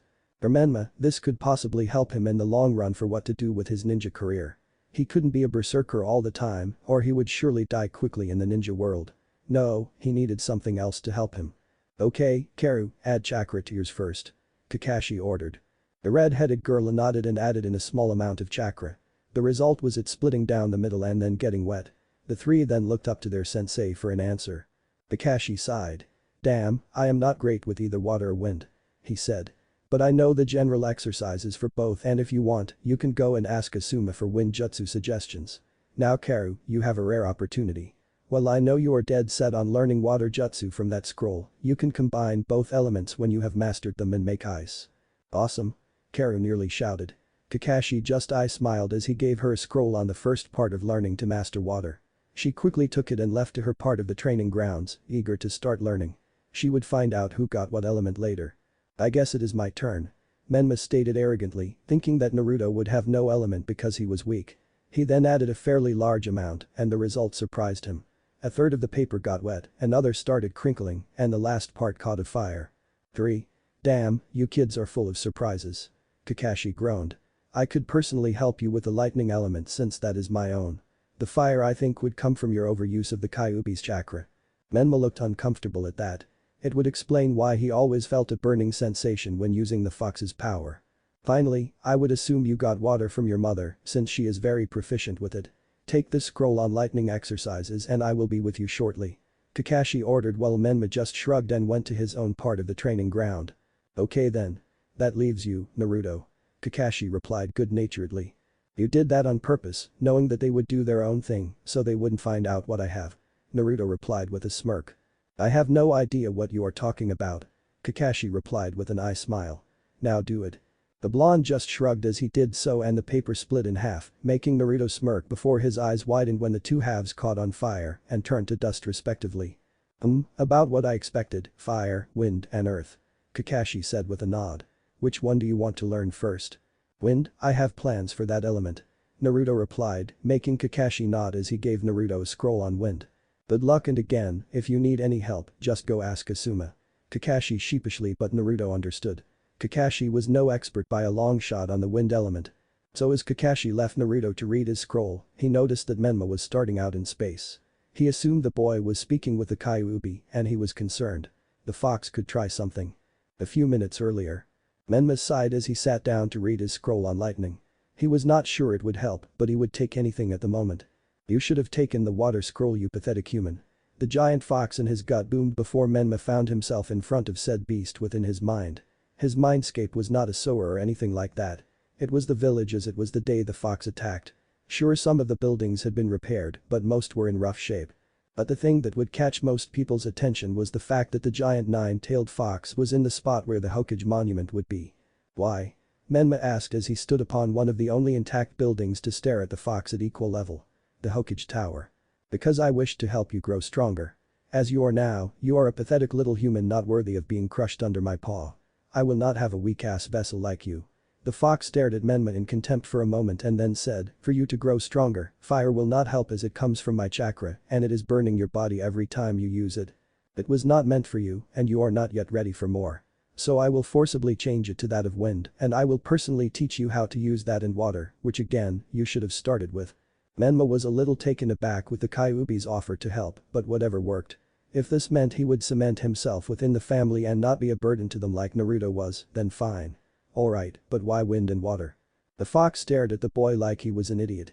It would seem that Menma did not only gain fire from kyuubi, but his arrogance as well. I was getting to that, fool. Water is the most useful next to the pure destructive power of wind. However, what I planned for you was your blood. Menma raised an eyebrow. My blood. Yes, when you can control water, you could control it in any form, even in your body. I will help you to create more blood later on, but that is the end game. Absolute control over water in any form. Your sister may be able to use the same element, but I doubt she would use it for anything other than pure water and ice attacks. You will be able to do all. Kyuubi took a breath at that to regain himself. Now for wind, I am pretty sure you can create your own version for your father's Rasengan. That jutsu is powerful, but when you can warp it to our desires, then it will be purely destructive. I see, then I will await for you to call when you want to start these things. Menma replied as he turned to leave. As his form was fading, he heard the fox say some parting words. "Oh and boy, use that shadow clone jutsu you had to learn from your parents in order to graduate from that pitifully school for ninja." "I will," Menma replied. "But and once you have power, you can kill your brother like you wanted." Menma may have been gone at that point, but he still heard it nonetheless. So the fox wanted Naruto out of the picture as well. First friends and family didn't want Naruto around, and now the kyuubi. Why did no one want Naruto? Maybe killing him would be a mercy. Menma thought as he turned to see Kakashi staring at him. "Are you okay?" Kakashi asked. "Yeah, why?" Menma asked. "You have tears running down your face." Kakashi pointed out, making Menma blink owlishly as he raised his hand to his face and indeed felt the wetness. Why? Why was he crying for Naruto? What if Neglected Naruto has full control of kyuubi? And thanks for watching my video till the end. If you enjoy this content, then do consider subscribing to my channel and leave a like if you guys need the next part, comment down, and thanks for watching the video and see you guys in the next video.